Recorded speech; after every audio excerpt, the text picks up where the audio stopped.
The question arrived long before the answers. It slips into the room when the house grows quiet, when the blue glow of one more screen gives way to the soft ache of being alone. It is older than we are, and yet as fresh as this breath. What does it really take to be free? I do not mean the kind of freedom that shouts, buys, or conquers. I do not mean a passport stamped or a calendar emptied. I mean a freedom of being, the uncontrived ease that can stand in the middle of change without bracing against it. The spaciousness that can welcome this moment as it is, without bargaining for a better one. Can this kind of freedom be known without first signing a contract with belief? Must we accept a creed before we can rest? Or is there a way to learn directly from life itself? I have spent much of my adult life moving between cloisters and laboratories, chapels and classrooms. I have sat with rabbis and imams, with nuns and neuroscientists, with artists whose prayers are paint, and with farmers for whom the soil is scripture. Across these thresholds, a pattern keeps returning like the tide. We are most at peace when we stop arguing with reality, and we stop arguing with reality when we learn to see clearly. This is the heart of a very old invitation, not to believe as a prerequisite for belonging, but to look until the looking itself changes the looker. There are words for this in an ancient tongue: come and see, not come and be told, not come and agree, not even come and belong, but come, investigate, and keep only what lessens harm. A wisdom tradition that takes this posture is not indifferent to the sacred. It is simply cautious with assertions that cannot be tested in the human nervous system. In this view, faith is not a wager on distant promises. It is confidence that grows from experience. Like trusting a bridge because you walked across it every day, not because someone else swore it would hold. I have learned to be wary of extremes, the icy certainty that dismisses anything it cannot measure, and the warm fog that swallows reason in the name of comfort. Life does not ask us to choose between superstition and cynicism. There is a middle way, subtle, kind, and practical, where reverence for the mystery coexists with rigorous honesty, where open-heartedness is not opposed to clear seeing. This path does not require us to solve the cosmos. It asks us to relate wisely to this living moment. If the question is freedom, what is the prison? The bars are not where we think. They are made of the mind's insistence that the changing should not change, that the delicate web of plans should be obeyed by the weather, the body, and other people's choices. The bars are forged in 1,000 negotiations with tomorrow. When I finally arrive, when I finally own, when I finally achieve, then I will rest. We stand thirsty beside a lake and devise a better cup. The water goes on being water. You and I know this intimately. You complete the project and wake to a new ambition, yawning open. You buy the thing that promises to complete the room and discover that now the carpet looks tired. You read the article that will fix your anxiety and bookmark the next one before finishing the first. In a culture engineered to monetize attention, dissatisfaction is not a bug, but a business model. The more you glance away from your own life, the more it is sold back to you as a subscription. When I first shaved my head as a novice, I assumed freedom meant subtraction. Fewer possessions, fewer options, fewer edges to bump into. There is a grace in simplicity, yes, but austerity alone does not untie the knot. You can have a bare room and a busy mind. You can have vows and still be bargaining with reality. It took me years to see that the opposite of clinging is not discarding. It is intimacy. Intimacy with change. Intimacy with discomfort. Intimacy with joy, too, without the compulsion to seize it. Freedom is less about what you hold and more about how you hold it. This is not an argument against God, nor a sermon for disbelief. It is a redirection of our attention from metaphysical debates that so often harden the heart to the tangible patterns that either tighten or loosen the heart's grip. There are questions of origin and destiny that can excite the mind and starve the soul. And there are questions that make space in the chest. What in me adds suffering to what is already hard? What in me refuses to receive what is already good? These are the questions that begin to set us free, with or without a theology. If freedom is our North Star, we need a trustworthy compass. The compass I trust does not spin wildly with the fashions of a season. It asks only this: in the presence of this thought, this action, this habit, do greed, ill will, and confusion increase or diminish? When I walk with this idea, does my life grow more contracted or more spacious? Do I become more available to the pain of others or more insulated from it? Clarity pairs with compassion here. They rise together or not at all. This is the kind of morality that does not scold, it guides. It is not a list to fear, but a lamp you can carry. The lamp reveals something simple and unfashionable. Change is the rule, not the exception. Bodies change, weather shifts, relationships evolve, careers crest and recede like waves, moods arrive, linger, dissipate.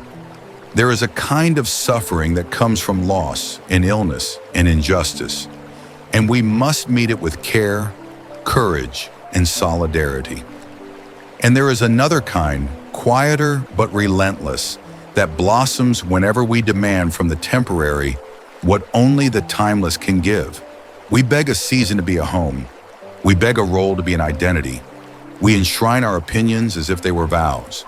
And life, patient and unoffended, goes on changing. Facing this can feel like a small death, the end of a treasured strategy. Many of us learn to survive by telling ourselves stories of control. If I perfect myself, others will stop hurting me. If I am needed, I will not be left. If I stay busy, I will not feel what I feel. These stories have kept us company in the dark. They deserve our gratitude, and they deserve their retirement. Freedom does not require that we reject our coping. It asks that we outgrow it. We can thank the armor for its service and take it off when the war is over. But what would we wear instead? Not naivete, not panic. Something like a second skin, attention that is warm and alert, capable of resting in the truth without decoration.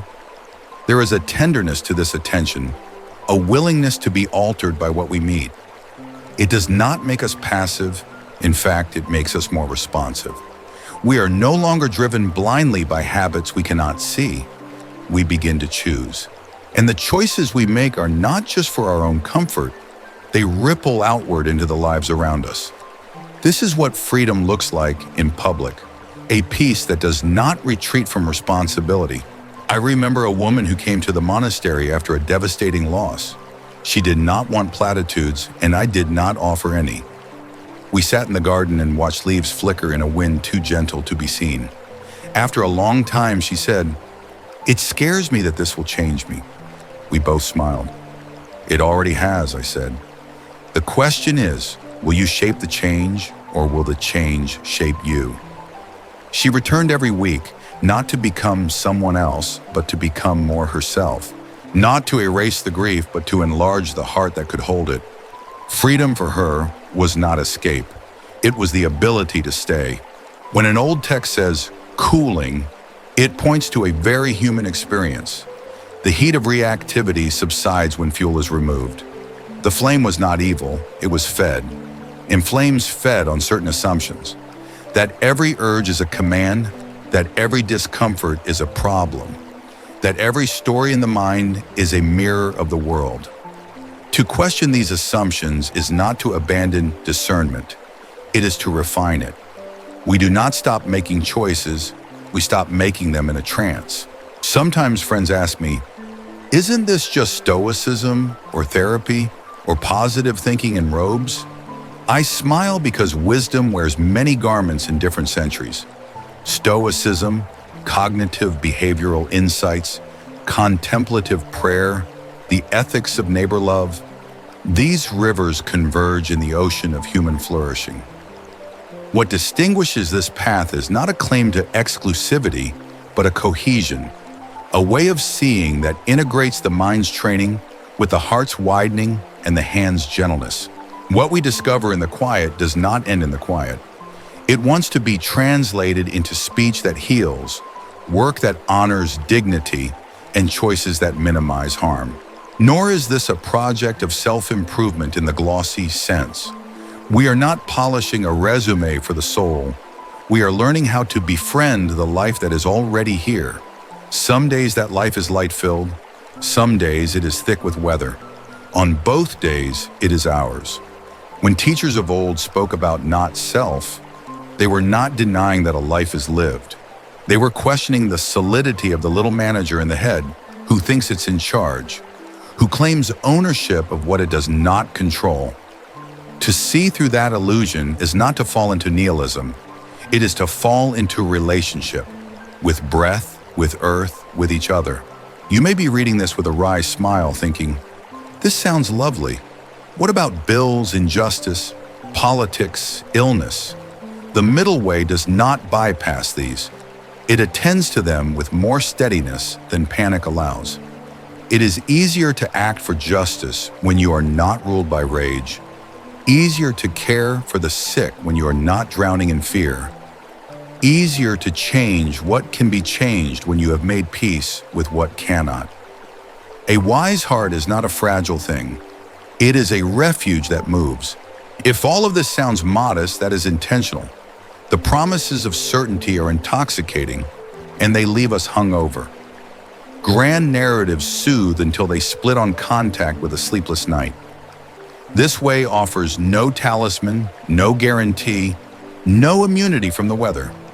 It offers instead a practice of honesty and tenderness that increases our capacity to weather the weather, to meet the world as participants rather than as hostages. We ask less of life and offer more to it. And curiously, the less we demand, the more intimate life becomes. This is the tone I wish to set for our time together. We will inquire, not indoctrinate. We will prefer clarity to charisma, depth to drama. We will touch the roots of restlessness, not to judge ourselves, but to understand the engines that drive us. We will meet the pattern of dissatisfaction that outlives every purchase. We will question the little self who claims center stage and discover the wider field in which it arises. We will name the ways that tenderness and truth need each other if either is to be trusted. I am not asking you to believe me. I am asking only that you keep company with a question. What happens in the mind, in the body, in the way you move through a day, when you stop arguing with this moment and start relating to it wisely? The answer is not found in a sentence, and it is not beyond your reach. It is found again and again in the small, luminous acts of returning from fantasy to sensation, from performance to presence, from demand to gratitude. Each return is an unclenching. Each unclenching is a measure of freedom, already here, already yours, needing only to be noticed. As we go on, we will walk through a simple architecture. First, we will shine a clear light on the texture of dissatisfaction that we have too often tried to outrun. Then we will study the fuel that keeps it burning, the thirst that never feels it has had enough. We will peer gently into the nature of the one who seems to be suffering, and we will ask whether the self is as solid as it feels. We will trace an old, elegant map for easing the heart and steadying the mind, not as a slogan, but as a way of living. We will consider how speech, work, and attention become instruments of kindness. We will explore how all of this finds resonance in the best of modern science without being reduced to it. And we will keep our promise to the middle way. No superstition, no cynicism, only the courage to see and the willingness to love what we see. If this is your first time near these ideas, welcome. If you have been on this road for years and stumbled, welcome. If you are wary of big claims and simple formulas, you are in the right company. May we speak plainly. May we not bruise what is tender by rushing it. May we trust that the heart grows not by force, but by attention. And may we remember that freedom is not an object to acquire. It is a way of meeting the world that grows stronger each time we choose it. The light you are looking for is not elsewhere. It is the light by which you are looking. Our work is to clear the fog that keeps that light from reaching the edges of our days. We will proceed quietly with the humility of gardeners, not the swagger of conquerors. We will see what grows when we give reality the gift of our full presence. And perhaps, without having to believe anything we cannot feel in our bones, we will begin to know the unspectacular, reliable grace of being at home in our own life. Let us speak plainly about a phrase that sounds like a riddle, a religion that is not a religion. We inherit our words from long histories, and religion arrives heavy with expectations, creeds to memorize, authorities to obey, promises to be cashed after death. Yet what I have been given, and what I offer here, resists those expectations in a quiet, steady way. It is not an argument against the sacred. It is a reorientation from pronouncements to practices of discernment, from allegiance to propositions toward a kind of seeing that changes the seer. If we needed a single sentence, it might be this: you do not need to believe first to awaken. You need to look closely enough that belief becomes beside the point. This stance does not dismiss the hunger for meaning that religions attempt to feed. It honors that hunger by refusing to substitute answers for nourishment. The tradition I am describing is comfortable with mystery, but impatient with fog. It declines to speculate about what cannot be verified in the laboratory of a human life, and concentrates instead on what can be known and lived. The textures of dissatisfaction, the habits that inflame it, the qualities that cool it, and the ways of speaking and acting that make a life lighter for all who touch it. It proposes a method: observe carefully, test gently, keep what diminishes harm, let go of what does not. In a sense, it is moral science, the science of becoming less cruel to oneself and others. Many have called this the spirit of come and see. Not come and agree, nor come and submit, but come, investigate, and measure the fruits in your own nervous system and in your relationships. If the old texts warn against blind faith, it is not because they cherish doubt as a fashion, but because they trust that confidence can grow from contact with reality. Confidence here is not a leap over uncertainty. It is a slow, honest leaning into what proves trustworthy. A bridge is not trusted because someone with a loud voice endorses it, but because your feet, over time, feel it hold. Such a method stands between two cliffs. On one side, gullibility, on the other, cynicism. Gullibility welcomes any reassuring story, attempts to domesticate the wildness of life with silver-framed certainties. Cynicism refuses to be moved, imagines that hardness is wisdom, calls wonder naive. The middle way asks for a different courage: to stay open without being unguarded, to be discerning without being armored. It is a way to love the truth more than we love our favorite stories, and to love people more than we love being right. What of God, then? It is a fair question in lands where the sacred is so often named in personal terms. The method I speak from does not assert a creator, nor deny the possibility of a vast intelligence. It sets those debates gently aside, not because they are uninteresting, but because they so easily become mirrors in which we admire our own certainty. The tradition points out that even a perfect metaphysical picture leaves our daily suffering unchanged if we do not see how we add to it. A person may affirm or deny God and still live imprisoned by their habits. The question that keeps our attention honest is simpler and more intimate. With this belief, with this doubt, do I become more kind, less afraid, more available to reality as it is? If so, then it is useful. If not, it is decoration.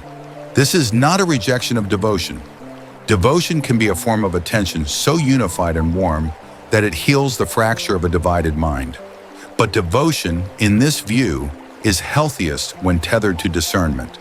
The tradition is as cautious of credulity as it is of condescension.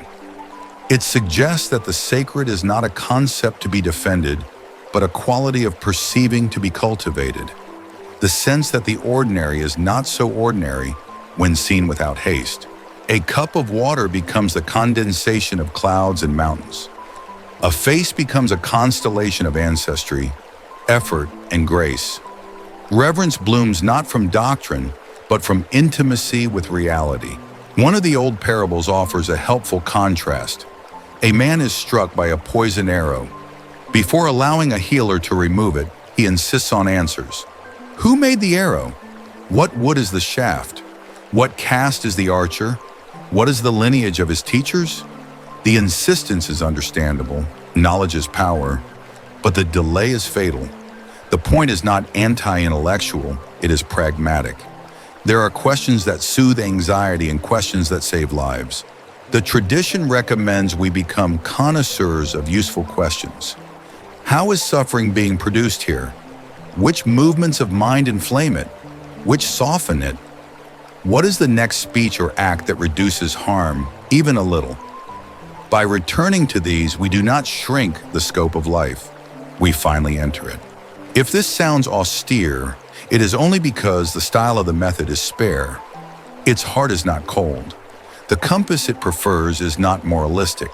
It simply asks again and again. In the presence of this thought, this aim, this habit, do greed, ill will, and confusion grow or wither? If they grow, we are heading into weather. If they wither, we are aligning with the current of a freer life.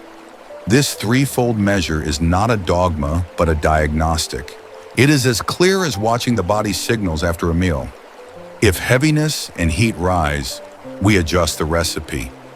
Over time, this becomes a way of walking, less enthralled by impulse, more guided by what genuinely nourishes. And what of ritual? The method does not sneer at ritual, nor does it confuse ritual with realization. Ritual is a cup. Sometimes it carries water faithfully. Sometimes it becomes an idol. When it marks beginnings and endings, when it trains attention and expresses gratitude, ritual is a fine servant. But it is a poor master if it is used to inertially repeat what once felt holy, but no longer awakens the heart. The emphasis here is always on function. Does this ceremony quicken clarity and compassion? Or does it put us to sleep on velvet cushions? We can keep the gestures and refresh their meaning by returning them to their purpose, to remind us of what matters and to soften the tendency to forget. Authority, too, is reframed. A teacher may know the waters more deeply and can thus shorten our wandering, but the teaching is not a command. It is an invitation to verify. We honor those who have walked farther without surrendering what must never be surrendered, the obligation to see for ourselves. In a world nicked by charismatic harm, this is not merely refreshing, it is protective.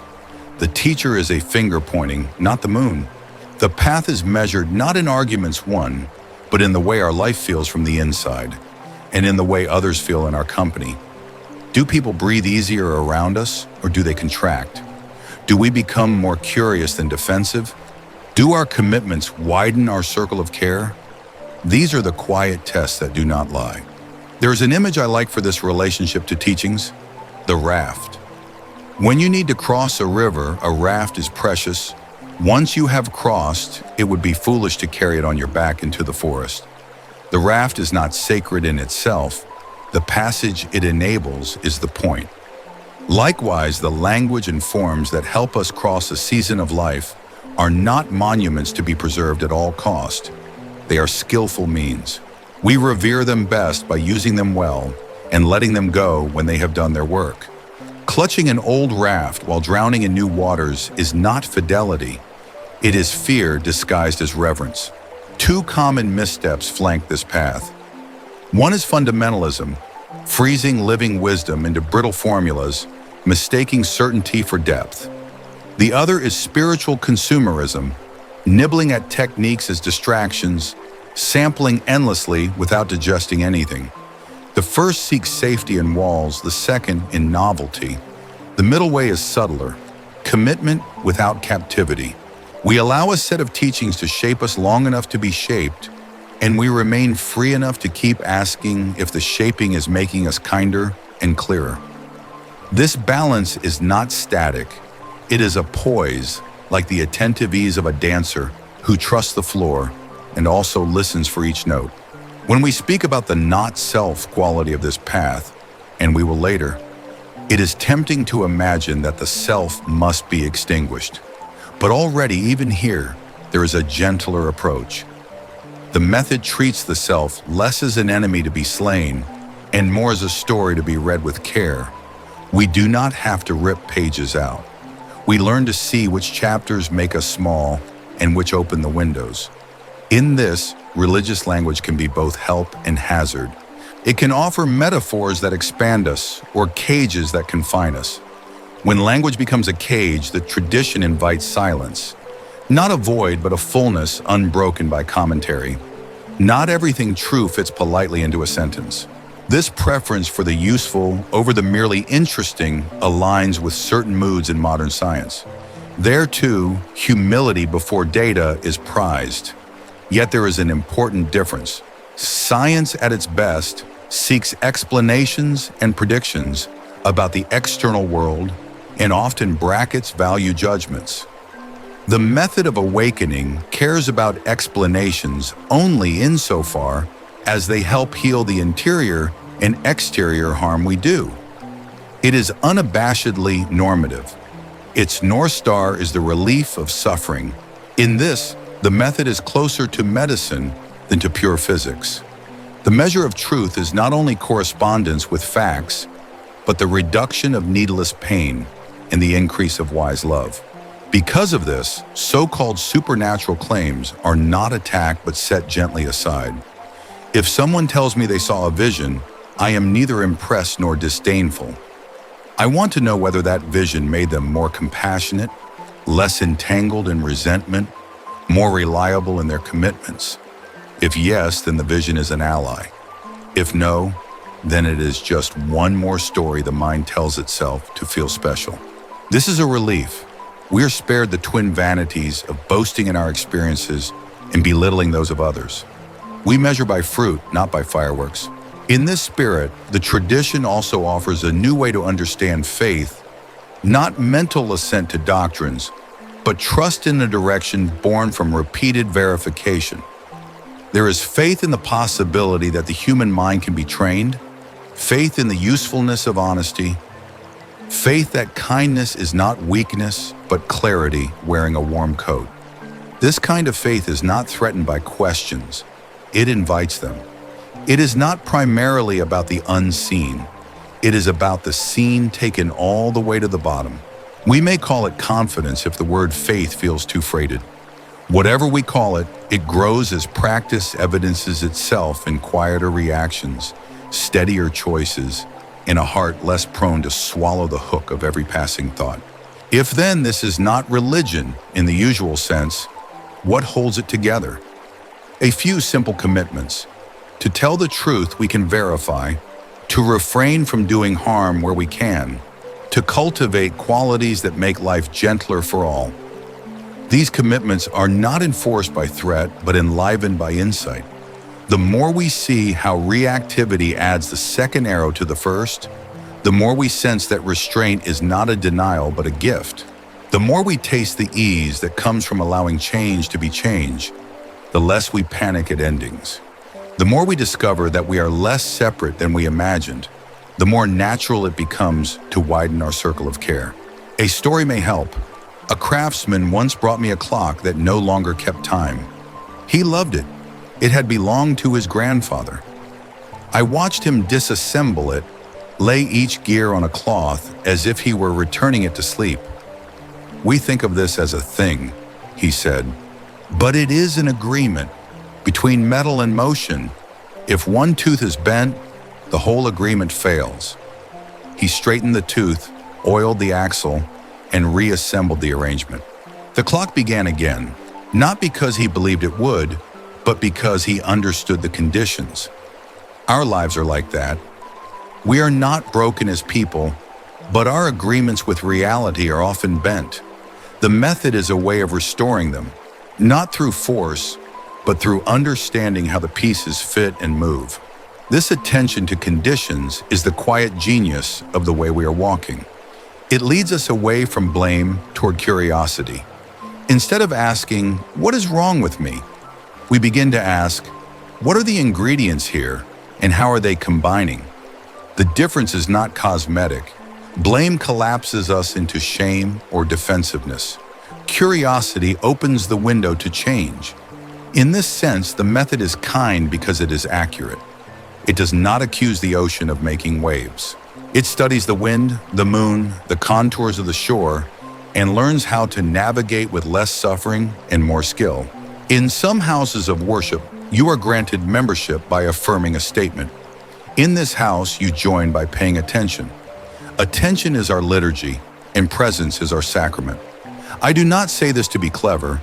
I say it to make clear that the sacred, for us, is not far. It is as near as the breath you did not have to deserve, and as near as the warmth that rises in the chest when you are finally seen by another. We do not ask you to balance mysteries on the point of a pin. We ask you to notice what no one can notice for you. It is less theatrical than the old heavens, perhaps, and more democratic. You do not need an altar to enter. You enter by being here. All of this sets the stage for what follows.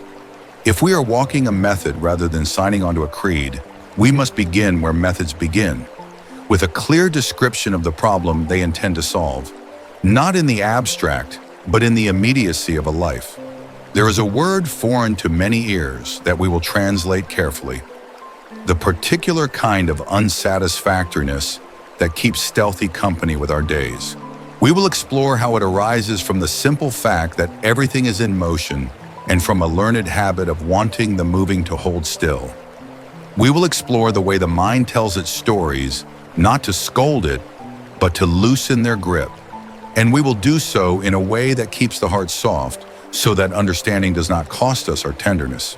Before we turn there, let me leave you with a reassurance. You do not need to become someone else to walk this way.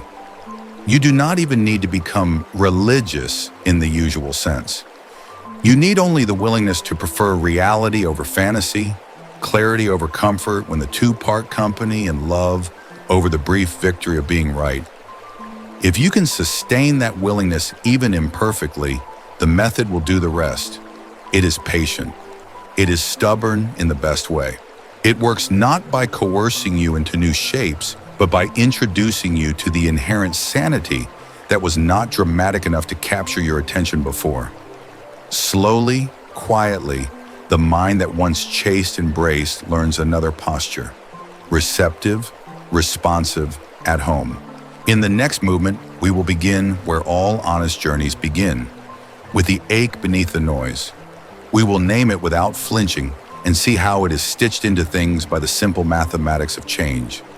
And then, as the light gets in, we will notice how that ache softens when we stop asking life to stay and start learning how to greet it as it comes and bless it as it goes. This is not theory for the sake of theory. It is the architecture of a kinder way to stand in the world. We have spoken of freedom and of a method that refuses to trade comfort for clarity. Now we must name the ache we mean to heal, not to dramatize it, not to wallow in it, but to understand its architecture so well that our compassion becomes precise. The old word is dukkha. In English, it hides under more familiar words: stress, dissatisfaction, unease, suffering, but each of these points only to a corner of the room. Dukkha is the room's tilt. It is the way ordinary life pinches when we try to wear it like a glove that is half a size too small. It is the quiet tension that hums beneath both our triumphs and our losses, a subtle misfit between how life moves and how we insist it should stay. Dukkha is not a doctrine of gloom. It is an honest inventory. Anyone who has watched a loved one's breath shorten knows the raw edge of pain. Anyone who has woken on a long-anticipated morning and felt the celebration already fading knows the bittersweet ache of change. And anyone who has achieved what they thought would complete them only to feel another wanting rise like a tide knows the background hum of restlessness. These are not moral failures. They are features of a world in motion meeting a mind that wants stillness on its own terms. We do not become free by denying the tilt. We become free by learning to stand with it without the constant strain of pushing back. To see the tilt clearly, it helps to recognize how dukkha appears in at least three flavors. The first is simple pain, the hurt of a body that breaks, the grief of a heart that is loved, the outrage we feel in the presence of injustice. This is the pain no sane person seeks, the kind we rightly meet with medicine, solidarity, and care. Naming this kind of suffering does not require a mystic. It requires a witness. It is the broken wrist, the pink slip, the earthquake, the betrayal. When we pretend this kind is avoidable, we isolate ourselves from one another. When we acknowledge it, we become part of the same human choir. The second flavor is more subtle, the pain of change. It inhabits happy days as well as hard ones. It is the way the light of a perfect afternoon begins to lean toward evening, even as we are soaking it in. It is the way a child's laugh deepens as they grow, and how that new music carries the memory of a sound that will not return. It is the way a victory becomes yesterday's news, how the new car smell becomes ordinary, how the first page of a book already contains the last. This flavor of dukkha is not a failure of joy, it is joy's companion. We do not suffer because delight is wrong. We suffer because we ask it to last as it is, and it cannot. The third flavor is the hardest to see because it is woven into our habits, the suffering of conditioning. It is the low-grade churn of becoming, the sense that we are always almost a person we can finally approve of, and not quite. It is the operating system of comparison, the way we glance sideways to measure our worth, and then wonder why we feel so cramped. It is the background narrative that hums "when I get there," and then moves the finish line when we arrive. You can be safe and still feel unsafe, loved and still feel unlovable, accomplished and still feel fraudulent. This flavor is not caused by the outside world alone. It is the way the mind tightens around experience and calls the tightening me. If dukkha were a verdict, we could only endure it. But dukkha is a diagnosis. It points beyond itself. It asks us to notice the assumptions we bring to a world that refuses to be pinned down. Chief among these assumptions is the longing for permanence, the hope that what we cherish might hold still if we hold it tightly enough, and that what we fear might never arrive if we plan perfectly. The longing is tender. It comes from love. And yet when it hardens into insistence, it grinds. Life will not yield its movement to our desire for stillness. Seasons will keep changing clothes. Bodies will keep writing their biographies on our bones. Relationships will keep teaching us that intimacy has tides. Impermanence is sometimes described as a threat, the thief that steals our treasures. But if we look more closely, impermanence is the condition for beauty itself. A sky that never shifted would never surprise. Music that did not end would not move us. Cherry blossoms made of plastic would be easier to manage, and they would be dead on arrival. Mortality is the mother of tenderness. We treat each moment as precious not in spite of its passing, but because of it. When we refuse to befriend impermanence, we do not preserve our joy, we drain it. We spend our days rehearsing future losses, and when the losses come, we discover that we have already missed the time we had. This is not an invitation to apathy. Accepting change is not the same as surrendering to injustice or shrugging at harm. Acceptance names the field on which skillful action becomes possible. A surgeon accepts the reality of injury in order to repair it, not to bless it. A parent accepts a teenager's growing independence in order to guide them wisely, not to abandon them. In the same way, when we accept that life moves, we stop turning movement into a moral insult and start collaborating with it. Our energy, once spent on bracing, becomes available for mending. Think of a sandcastle built with care at the edge of the tide. A child who knows the sea does not curse the waves for being waves. They build, they laugh, they see the water reclaim the walls, and then they build again. The castle is not ruined, it is completed by its ending. Our projects, our roles, our seasons, each is a kind of castle. We can pour ourselves into them with full-heartedness and still grant them the dignity of their lifespan. When the water comes, we do not take it personally. We bow to the sea because we love the building. There is a shaping grief at the heart of all this. To love is to agree in advance to be changed by loss. If we refuse that agreement, we do not avoid grief. We avoid love. Grief is not the enemy of a good life. It is the proof that life has touched us deeply. In mourning, what aches is unspent love, looking for a new home. When we understand this, we stop treating sorrow as a malfunction and begin to treat it as the most human of teachers. It instructs us in priorities. It strips away the trivial. It ripens us for compassion. The presence of grief does not mean the path has failed. It means our heart is doing exactly what hearts are made to do: bear the cost of caring. Dukkha in its three flavors often becomes more acute in societies that measure worth by productivity and visibility. When the culture equates rest with laziness and quiet with irrelevance, the mind learns to sprint. We push through milestones as if life were a series of gates to crash. We harvest achievements and wonder why the pantry feels bare. This is not an indictment, it is a naming. Under these conditions, the suffering of conditioning disguises itself as ambition. Ambition is not wrong. Harnessed to values larger than vanity, it can be service. But when ambition tries to outrun impermanence, when it treats every ending as a failure and every slowing as a threat, it exhausts the spirit. The cost is paid in sleepless nights and shallow breaths. It may help to imagine dukkha as a kind of friction. A violin song arises from friction well applied. But when the bow is pressed too hard, the note squeals. When we press too hard against life's motion, our notes squeal.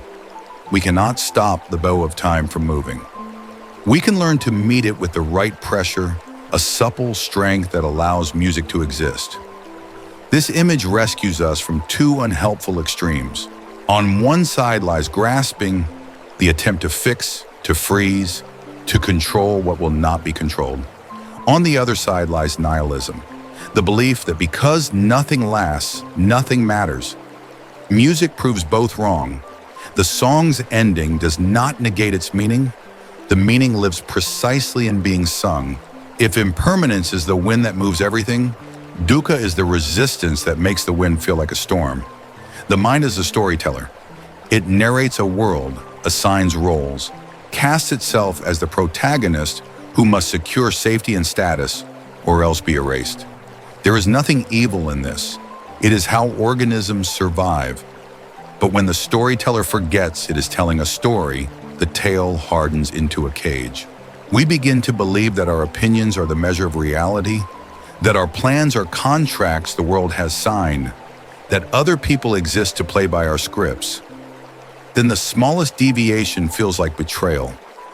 Life becomes a courtroom where we are both plaintiff and judge, and every surprise is a crime. No wonder we are tired. To soften this rigidity is to begin to see through the story's spell. Not to erase the narrative, stories help us make sense, but to hold it with a lighter touch. When a plan changes, the plan has changed, nothing personal.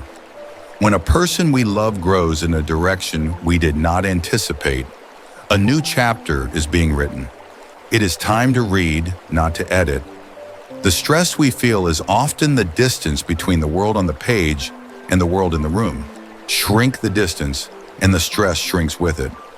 The facts do not have to please us to be true, but when we befriend the true, we often find a surprising peace, the kind that comes from not spending today fighting last Tuesday's weather. There is another way dukkha shows itself, through the mind's relationship with time. Many of us live on a deferred life plan. Real life, we secretly believe, will begin after the next hurdle, after graduation, after marriage, after the promotion, after the kids leave home, after retirement. The horizon keeps its distance with impeccable manners. Meanwhile, the only life that can ever be lived goes by in ordinary shoes. This is not an argument against planning. It is a plea for presence. A life lived exclusively in the future is a life perpetually under construction, with no one living in the house. Impermanence does not steal the house. It reminds us to move in. Dukkha also visits us when we try to secure identity with absolute statements. I am this kind of person. They are that kind of people. Identity can be a helpful shorthand. It can also be a prison when it becomes proof against new evidence. Impermanence does not only change circumstances, it changes us. The opinions that felt like bones 10 years ago might feel like shoes now. Some still useful, others painfully tight. To make peace with impermanence is to allow ourselves to evolve without shame and to allow others the same dignity. Forgiveness ripens here, not as a noble gesture, but as a recognition that we are all mid-sentence. When we broaden our view beyond personal life to the wider world, impermanence continues its patient instruction. Economies swell and stall, cultural moods swing, technologies that seemed to define reality a decade ago become quaint footnotes. Even our collective errors can be composted into wisdom if we are willing to learn rather than to cling. Dukkha in the civic sphere often looks like polarization, the insistence that a single frame must fit a moving picture. When we demand simplicity from systems that are complex, we create suffering at scale. A politics informed by impermanence would be humbler about predictions and more faithful to the slow work of repair. None of this is an argument for indifference to suffering that can be alleviated. Hunger is not a teaching device, it is a call to feed. Oppression is not a koan, it is an injury that demands courage. The point is to notice how our inner resistance to impermanence can sap the energy we need to act.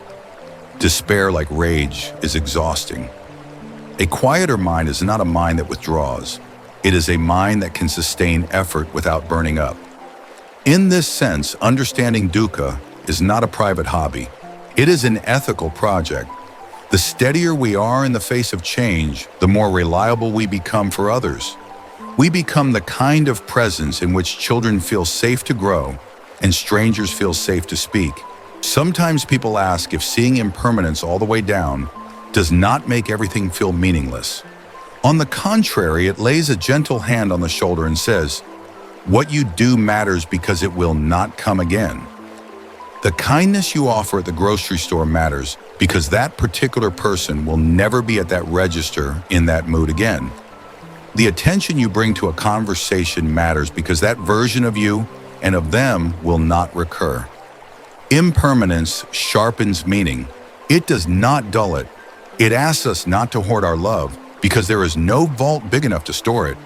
It asks us to spend it in the only coin that holds its value, this moment's presence. If dukkha is the room's tilt, then what pushes us off balance again and again?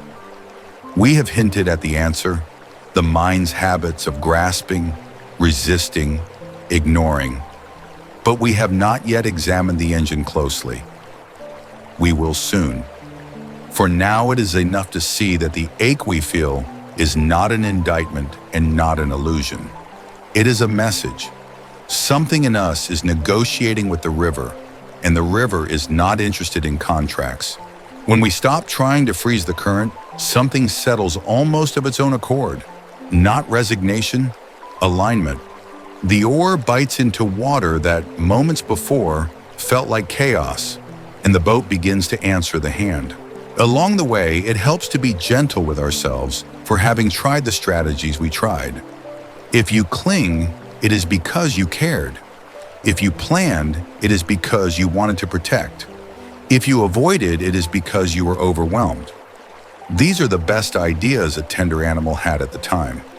No part of this understanding requires us to humiliate our history. We bow to the versions of ourselves who built castles as the tide approached. They taught us about love and about the sea. They did not fail. They finished their chapter. We who read onward can choose a different tone. So we stand in a world that breathes and changes, wearing bodies that do the same, surrounded by beings whose hearts will break and heal and break open again. Dukkha names the roughness of that terrain when our feet are tender. Impermanence names the wind that keeps the grasses moving. Our task is not to pave the field. It is to grow stronger souls and a quieter gaze. Then the movement becomes less a threat and more a dance we learn step by step. The music is already playing. What remains is to listen without gripping the notes. In the next turning, we will lean closer to the engine beneath the ache. The thirst that confuses wanting with oxygen. The habit that calls every urge a command. We will not scold it. We will learn its language so well that we can meet it with understanding rather than with war. And as we do, the tilt of the room will not vanish, but our stance will change. The middle way will begin to feel less like a rule and more like balance itself. A poise in motion, tender and strong, at home in a world that will not stop becoming. Craving rarely enters by name. It arrives as a proposal, a whisper in the language of rescue. If you buy this, if you win that, if they finally understand you, if this feeling goes away or stays forever, then you will be complete. It borrows the voice of care and urgency, and because it speaks in our own accent, we grant it authority. Yet when we listen with a quieter ear, we begin to notice its signature. Craving does not expand us, it narrows. It does not soften, it tightens. It does not invite presence, it negotiates with the future. In a world already tilting with change, craving promises to anchor us and then hands us a stone. There is an old cautionary image. A thirsty traveler drinks salt water. The first swallow stings, the second promises relief, and by the third, the body is more parched than before. So it is with the thirst we call craving. It is not identical with the simple wish for food when hungry or rest when tired. Those are sane requests. Craving is the compulsion that builds a cathedral around a momentary preference and calls it salvation. It is the tightening that cannot imagine being okay without the object or outcome in view. And then, when it is attained, quickly reassigns the condition of okayness to something else. The contract is never fulfilled because the terms keep changing. If we were to study craving in the wild, we would see at least 3 species. One hunts pleasure, the next taste, the next touch, the next novelty that sparks. It is not wrong to enjoy a sweetness. Joy is not the enemy here. The trouble begins when delight must not end, when we insist that the breeze stays still and the music loop without fading. Another species hunts becoming, the urge to be someone shinier, safer, less blemished by ordinary life. When I become that, it says, I will be real. This craving can wear the uniform of virtue or ambition. It can call itself self-improvement while quietly disowning the self that is here. The third species hunts erasure, a craving not to be, at least not to be with this feeling, this memory, this room where loss breathes. It seeks sedation, annihilation, the blessed numb blank. All 3 are forms of thirst. All 3, if believed, keep us running past the water we already carry. It helps to make a careful distinction here. There is a kind of desire that is clean and luminous, a wholesome aspiration. It bends us toward learning, toward service, toward creating what is beautiful and useful. This desire does not declare us unworthy as we are. It does not dangle our dignity over the cliff of achievement. It is a flame that warms without scorching.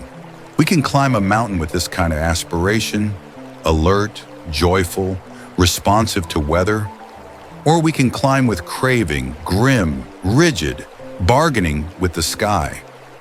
From the outside, both climbers look alike. Inside, one is singing, the other is bargaining with a ghost. The difference is not in the goal, but in the grip. Clinging is the hand that craving trains. If craving is thirst, clinging is the fist around the cup. It believes that holding tighter guarantees safety, but like the old finger trap made of woven reeds, the harder we pull, the more we are held. Clinging has many disguises. It clings to pleasure, insisting that every comfort be preserved from change. It clings to views, preferring the security of being right to the humility of being real. It clings to rituals and rules, mistaking the cup for the water and growing indignant when form is questioned. And most of all, it clings to the idea of a solid self, the little manager who signs its name to sunsets and declares ownership over winds. Each form of clinging tries to stabilize what will not be stabilized by force. Each creates a friction that feels like fate.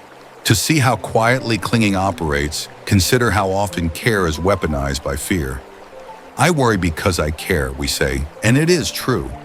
But worry can also be a way to simulate control, to rehearse disasters as if rehearsal made us immune. We cling to our imagined rescue plans, and then reality asks us to improvise. Or think of the righteousness that swells in the chest during an argument online. The issue may be important, yet beneath the heat, can we hear the soft chant of clinging to views? I am my opinion, it says.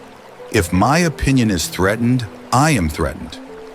We forget that views were acquired, not carved into the bone at birth. We forget that reality is more complex than any frame we can fit around it. And so we suffer not only from the world's roughness, but from the way we refuse to loosen our grip on our own certainties. Clinging also loves costumes. It dresses as perfectionism and calls itself excellence. It dresses as productivity and calls itself responsibility. It dresses as independence and calls itself strength. None of these qualities are inherently harmful. They can be expressions of skill and care. But when they harden into non-negotiables, when nothing we do is ever enough, when no amount of rest is morally permissible, when asking for help feels like a collapse of identity, clinging has hijacked the virtue. The body tells the truth, the jaw sets, the breath thins. Sleep becomes a negotiation instead of a refuge. We live as if we are constantly auditioning for a role whose requirements are never disclosed. Modern life is skilled at activating craving and clinging. The economy is not a villain, but it is efficient at magnifying our restlessness. Metrics proliferate: likes, views, steps, streaks, tangible tokens that convert experience into scores. The brain's reward systems are not evil. They are ancestral tools designed to help a creature remember what mattered for survival. But when they are constantly teased, they keep us leaning forward into the next hit. A notification is not a lion's roar, yet the nervous system strains to treat it as a summons. The more we offload meaning onto numbers, the more our sense of sufficiency becomes an arithmetic problem with no solution. The sum never settles because new terms keep being added. Still, it would be unfair to blame the world for what the mind does with it. Craving has an internal logic. It believes that safety lies in acquisition or in escape. It believes that identity can be shored up by performance or purified by denial. It believes that control will quiet the wind. Underneath these beliefs, there is innocence, an animal longing not to be hurt and to belong. We can honor the innocence without empowering the delusion.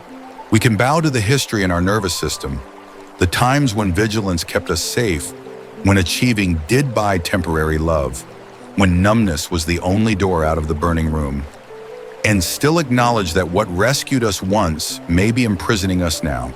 If we listen carefully, craving has a particular grammar. It converts preferences into ultimatums. I can only be okay if. It shrinks time into a tunnel. The only relief is future-shaped, and so the present becomes a corridor to be sprinted through. It speaks in superlatives: always, never, forever. It mistakes intensity for importance. It confuses urgency with truth. It edits memory to amplify patterns that justify itself. It persuades us that this one purchase, this one apology, this one retraction, this one victory will be the hinge on which everything turns. And when the hinge fails to swing as promised, craving never apologizes. It simply points to a new hinge. Clinging does something similar with identity. It prefers nouns to verbs, solid statues to living processes. I am a failure, it says, as if failure were not an event, but a species. I am the strong one, it insists, as if strength were not a capacity that ebbs and flows.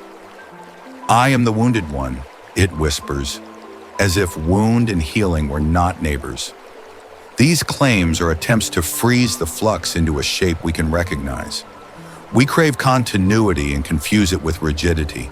But identity held too tightly becomes brittle. When life asks us to be supple, we hear the sound of our own insistence cracking. Let us look at the gentler side of this inquiry. If craving narrows and clinging hardens, what does a freer movement feel like from within? It does not kill desire, it refines it. It allows joy to be as intense as it is without demanding that intensity as a condition for peace.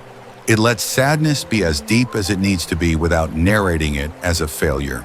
It chooses projects with care and pursues them wholeheartedly, not because they will complete an unfinished self, but because they are worth doing. It treats outcomes as feedback rather than as verdicts. It speaks firmly when harm is being done and listens carefully when the story is larger than a single angle. It is not bored by ordinary days. It does not outsource meaning to applause. Sometimes people misunderstand this refinement as passivity. If we do not cling, do we not drift? But the opposite is truer. When we are not hostage to outcomes, our actions are cleaner. We can commit without panic and correct without shame. We can love without turning the beloved into a trophy. We can grieve without believing that grief cancels joy. The middle way here is a poise. We neither collapse into resignation nor inflate into control. We cooperate with causes and conditions, aware that our influence is real and limited. This cooperation does not make us smaller. It returns us to the scale of a life we can actually live. To make all this less abstract, imagine two artists at their canvases. One paints with craving riding her shoulder. Every brushstroke is a referendum on her worth. The painting is a hostage. It must redeem the years, silence the critics, prove she belongs. She keeps checking the imagined gallery in her head. The other paints with aspiration unhitched from clinging. She cares fiercely about craft. She studies light, she revises, she fails and learns, and fails again. But the painting is not carrying a theological load. When a line must be erased, she erases it. Her dignity is not at stake, her attention is. Both may produce beautiful work. One will be emptied by the process, the other will be enlarged. It is worth saying again that this is not an indictment of wanting. In certain seasons, wanting is wise. Hungry children should be fed, not lectured on non-attachment. The point is not to shame our movements toward what is good, but to notice when the movement begins to devour the mover. There is a taste to enoughness. We recognize it when the shoulders drop and the breath returns to the belly and the sentence in the mind ends with a period instead of a comma. Enoughness does not mean we stop caring. It means we do not outsource our right to rest to a future that never quite arrives. A gentler clarity also helps us recognize how craving and aversion are twins. The desire to have and the desire to avoid are both forms of compulsion. They both attribute to objects and outcomes a power they do not possess. If I get this, I will be free. If I never have to feel that, I will be free. Freedom that depends on weather is not freedom. Weather changes. When we locate freedom in the way we relate rather than in what we acquire or banish, we begin to find a steadier ground, the kind that can be walked by anyone in any season. Meanwhile, clinging to views continues to shape our public life. We are encouraged, almost trained, to tie our identities to positions. This is understandable. Positions give us community and a sense of being on the right side, but the cost can be high. When our views harden into idols, curiosity dies. Dialogue becomes combat. We stop asking what is true and begin asking what will confirm the tribe to which we have pledged our voice. The irony is that many of our most cherished values justice, mercy, honesty require flexibility in their application. If we must cling to one narrow interpretation to feel safe, we will end up betraying the value we hope to uphold. Loosening our grip does not mean we cease to care. It means we care enough to keep learning. Even devotion can be contorted by clinging. A ritual that once opened the heart may become a refuge for avoidance. A teacher who once pointed beyond themselves may be turned into a screen onto which we project perfection. The tradition has always warned about this, not to foster suspicion, but to keep us close to purpose. Forms are for function. When a form no longer serves the release of fear and the growth of compassion, we are allowed, indeed invited, to refresh it. Fidelity is not mimicry. It is alignment with the living impulse that gave the form its life. What then are we to do with the knowledge that craving and clinging animate so much of our suffering? For now, we are simply to recognize the movements without making enemies of them. To see clearly is already to loosen. When a storm is named, sailors can navigate. When it is denied, they are at its mercy. Our naming is not a weapon, it is a light. We can be tender with the parts of us that tighten for good reasons in earlier seasons. We can bless the strategies that kept us company, even as we stop letting them drive. We can begin to distinguish the voice of aspiration, which asks us to grow for love's sake, from the voice of craving, which demands that we grow to be allowed to exist. This distinction prepares us for a deeper question, one that has been quietly humming beneath the conversation. Who is it that craves? Who is it that clings?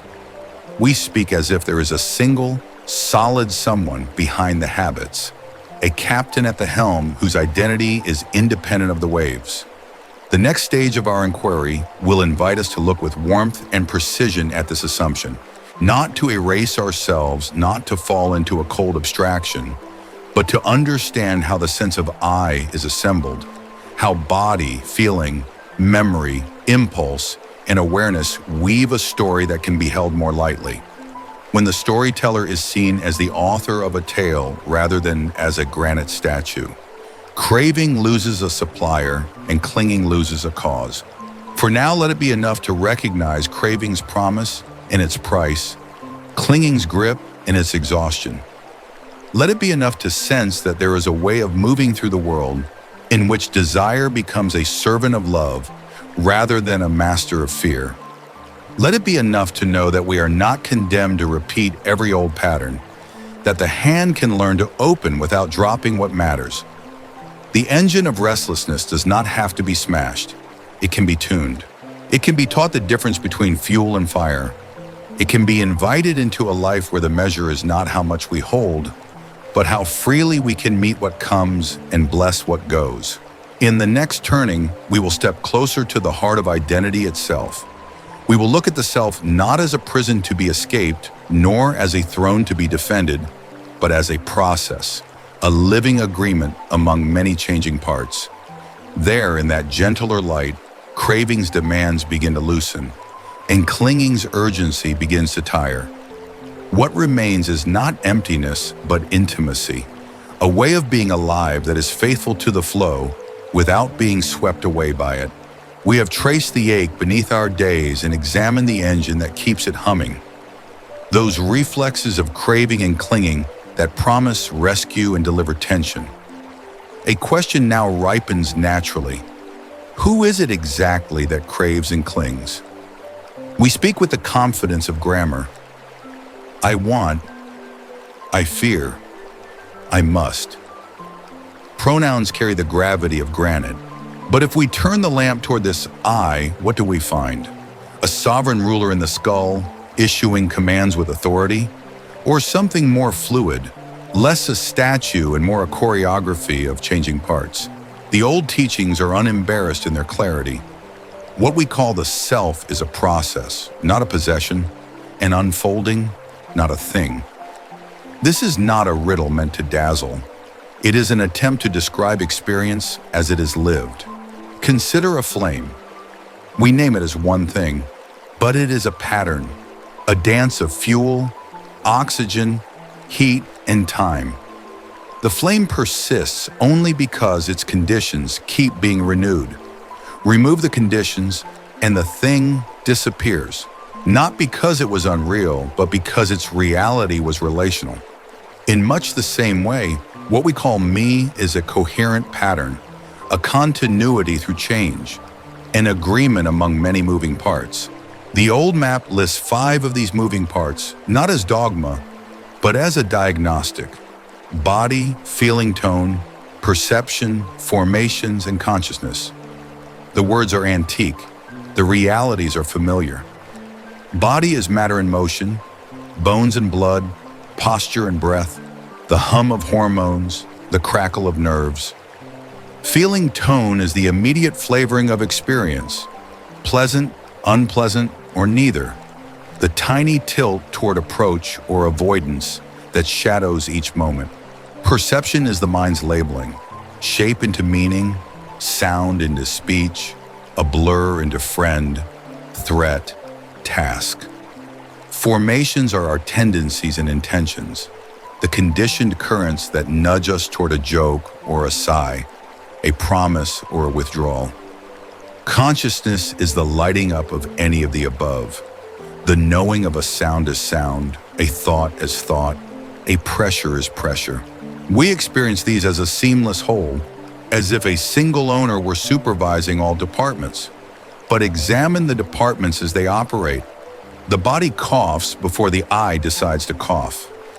Feeling tilts pleasant or unpleasant before a story arrives to justify it.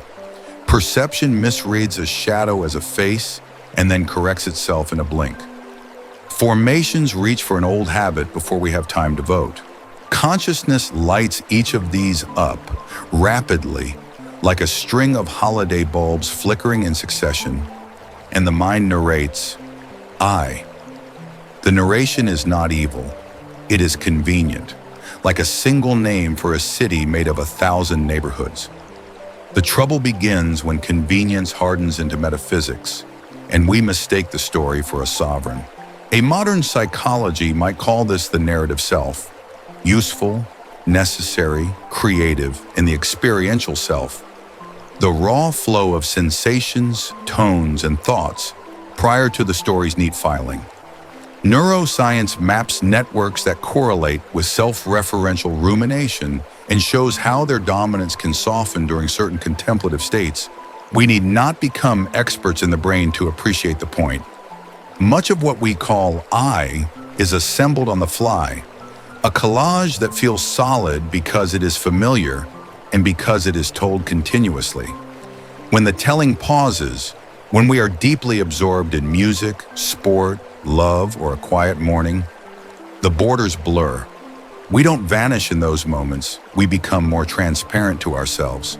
If this is true, why does the self feel so heavy, so non-negotiable? Because it is not only a pattern of cognition, it is also a pattern of protection. From early wounds and early joys, we build strategies, ways of securing care, avoiding pain, winning approval, staying safe. These strategies become characters within the larger story: the achiever, the caretaker, the loner, the joker, the sentinel. Each has a good reason for existing. Each arose to help. Over time, each forgets it is a role and starts to claim identity. The retiree who once thrived on being indispensable and now feels erased. The parent whose children's independence feels like a personal dismissal. The activist whose initial love of justice hardens into a self that cannot live without an enemy. These are not failures of morality. They are natural consequences of mistaking a role for a person. Seeing the self as process does not shame these roles. It welcomes them to the table, listens, thanks them for their service, and asks whether they still fit the season. The difference in tone is everything. When we aim to kill the ego becomes the project manager of its own assassination, an absurd and exhausting loop. When we treat the self as a living agreement among parts, we can renegotiate terms without violence. The sentinel can rest when the village is safe, The achiever can learn to measure value by alignment rather than by applause. The caretaker can discover that their worth is not proportional to their exhaustion. But a friend might say, if the self is a process, who is responsible? Does not self mean anything goes? Not at all. If anything, it makes responsibility more honest. When we see that actions and their consequences arise from conditions, we stop pretending that we or anyone else are uncaused islands. We still hold ourselves accountable. We still repair what we break. We still choose. But our choosing becomes less theatrical and more responsive. We ask, what are the conditions that would make the wiser action easier? Can I arrange them? Can we together arrange them for each other? Responsibility becomes less about blame and more about stewardship, of attention, of habit, of culture. This shift also softens shame. Shame says, I am bad, a verdict on the whole person. Seeing the self as process allows for a less dramatic truth. Some conditions in me right now are producing unskillful results. Change the conditions, change the results. The gardener does not denounce the soil, she amends it. The musician does not scold the instrument, he tunes it. This is not a free pass. It is a workable path. It makes room for apology without collapse, for growth without hatred. It also tempers pride. When things go beautifully, we bow to the many conditions that conspire for good. Teachers, timing, luck, health, help, rather than enthroning ourselves as solitary authors of success. Gratitude becomes realistic. If selves are processes, then others are too. This recognition has a way of humanizing the people who populate our days. The rude clerk, the brittle colleague, the friend who went silent, each is a confluence of weather, sleep, history, hormones, hopes, and fears. This does not excuse harm, it contextualizes it. We can set a boundary without making an enemy. We can say no without writing a novel about the villain across the table. And occasionally, this wider view reveals our own part in patterns we blamed on others. The difficult person may be a static character in our inner play, but in their own story, they are in motion. Curiosity replaces caricature. Compassion stops being a performance and becomes a practical response to complexity. Interdependence deepens the picture. The self does not end at the skin. Breath is borrowed air. Food is sunlight and soil in temporary disguise. Language is a long inheritance of mouths and minds. The pen in your hand is a network of miners, designers, shippers, and sellers, all braided into a single gesture on a page. A sheet of paper carries clouds in it. A shirt carries fields. When we look this way, mind becomes a shorthand rather than a declaration of absolute ownership. We start to feel the world in us and ourselves in the world, not as a mystical blur, but as an honest inventory of exchange. The word for this, from a teacher of our own century, is interbeing. It is less a doctrine than a way of paying attention. At this point, someone often worries that not self will erase the very qualities they cherish. Individuality, creativity, the spark that makes a life distinct. But fluidity is not anonymity. A river is not less itself because it moves. A symphony is not less itself because it is made of many instruments. Your particular pattern, your voice, your humor, your way of attending, remains beautifully yours. The difference is that it is worn lightly. Instead of building a fortress around your quirks, you cultivate a home with open doors. Guests come and go. Seasons change the light. The house remains hospitable and you remain recognizable, not because you refuse to adapt, but because you adapt faithfully. This lighter way of wearing a self has practical effects. Conflict cools faster when we are less fixated on defending an image. Feedback becomes less terrifying when it is not a referendum on our right to exist. Learning accelerates when we are not busy preserving a persona. In love, we move from possession to presence. From you complete me to your being here enlarges my world. In work, we move from drama to service, from I must be seen as indispensable to let me be useful. In solitude, we move from loneliness to belonging, from I am empty without constant proof to I am at home with the life that is here. What of suffering then? If the person who suffers is not a solid object but a flowing process, does the reality of suffering diminish? No. In fact, it comes into focus. Pain still hurts, grief still aches, injustice still stings. But added layers, those second arrows of, this should not be happening to me. This proves I am cursed. This will never end. Begin to loosen. The experience is not trivialized, it is uncluttered. We respond more directly to what is needed. What needs medicine gets medicine. What needs time gets time. What needs courage borrows courage. And when the surge passes, we do not immortalize it as identity. We learn from the weather without turning the weather into a name tag. Seeing through the solidity of self also recalibrates our relationship with time. The mind loves to stitch the past into a single, flattering or damning story and to project a future that will confirm it. The process view asks us to hold these stories gently. The past is not a courtroom transcript. It is a collage, trimmed to fit our current conclusions. The future is not a debt already owed. It is a range of probabilities influenced by present conditions. When we stop mortgaging the present to pay the interest on a self we must continually prove or defend, time opens. There is more room to breathe, more room to act.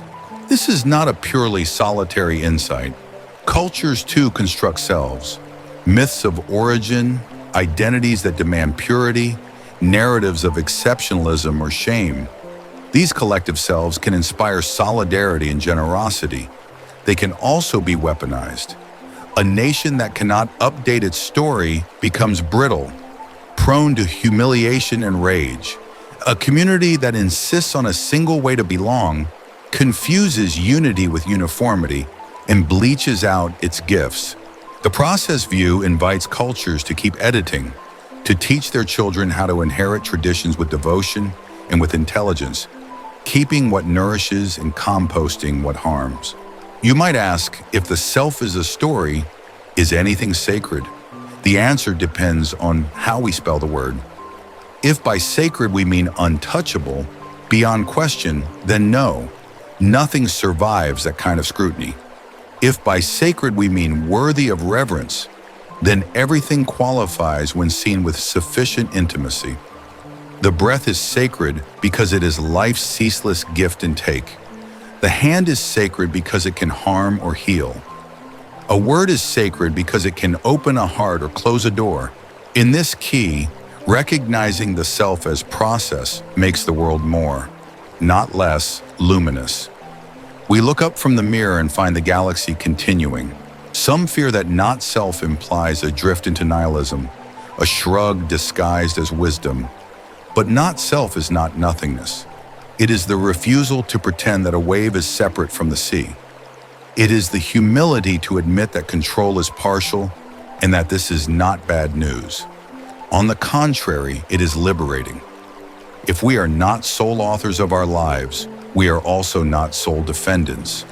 If everything is interwoven, then help is not charity from above, but coherence rediscovered. Under this light, gratitude and responsibility become twins. Grateful because we are carried by more than we can name. Responsible because our actions ripple across the same fabric that carries us. This perspective even warms our relationship to death. To be clear, death is a rupture. It is not a puzzle to be solved by clever slogans. But if we have learned to see the self as a pattern rather than as a possession, the terror softens at the edges. Continuity remains not as a ghost story, but as the honest recognition that what we have been will keep moving through others. The habits we shared, the encouragement we gave, the harms we repaired, the songs we taught, the courage we modeled, the silence we kept. We live on as conditions in the lives we touched, as soil in the garden we tended. This does not erase grief. It gives grief a larger sky to move in. In the intimate daily sense, not self is a kindness to the nervous system. When a plan collapses, the collapse is no longer a personal insult from the universe to our identity. When we make a mistake, the mistake is no longer an existential threat. It is a teacher with a sometimes harsh voice and a generous syllabus. When someone else shines, our joy need not be rationed by the fiction of comparative worth. The self, worn too tightly, rubs blisters into every experience.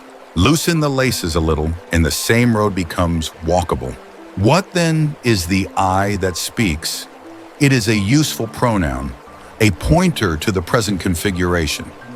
It is the conductor of a symphony that changes musicians as the piece is played. It is a center of narrative gravity, to borrow a philosopher's phrase, not an object that can be found, but a point around which meanings organize. This center is not fake, it is functional. The trick is to remember its function, to coordinate, not to colonize, to narrate, not to decree, to serve, not to rule. When we take this to heart, even our spiritual life is protected from its own shadows. The self loves to own awakening, to add it to the trophy shelf. Look how unattached I am. The process view answers with a smile and a broom. There is always sweeping to be done. There is always a corner where dust returns. Awakening in this key is not a title, but a habit of seeing that continually refreshes itself in contact with what is real. The more we see, the more we love. The more we love, the more we want to see. The circle closes, not as a trap, but as a sustaining rhythm. All this prepares us to reinterpret the old medicine chest with fresh eyes. If the self is process, then suffering is not a fate, but a malfunction in the agreement among parts. Craving and clinging are not moral defects, but strategies that no longer fit the weather. Cessation is not annihilation, but cooling. The flame finds a steadier fuel, the engine hums without grinding, and the path is not an arbitrary set of rules, but a suite of adjustments that align the system with reality. In the next movement, we will take these 4 ancient points: diagnosis, cause, prognosis, and prescription, and read them as a therapeutic model, faithful to their roots and responsive to our day. Not as a creed to recite, but as a pattern to recognize, so that our responsibility can be precise and our compassion can be strong. For now, let it be enough to know that you are not a prison to escape, nor a throne to defend. You are a living conversation, a chorus that can learn new harmonies. When the mind remembers this, craving loses its siren's edge, and clinging loosens its fist. What remains is not vacancy, but intimacy, a way of being so close to life that it no longer needs to be conquered, only met with a steadiness that feels at last like home. If the self is a living agreement among changing parts, then any medicine worthy of us must respect that complexity. It cannot be a spell we repeat or a verdict we memorize. It must be a way of seeing that changes the seer, a way of moving that changes the mover.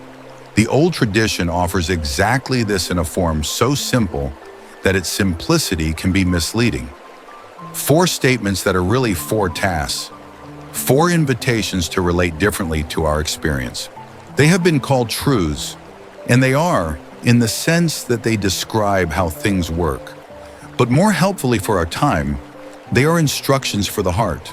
We can approach them the way we might approach a good physician. The physician does not begin with blame.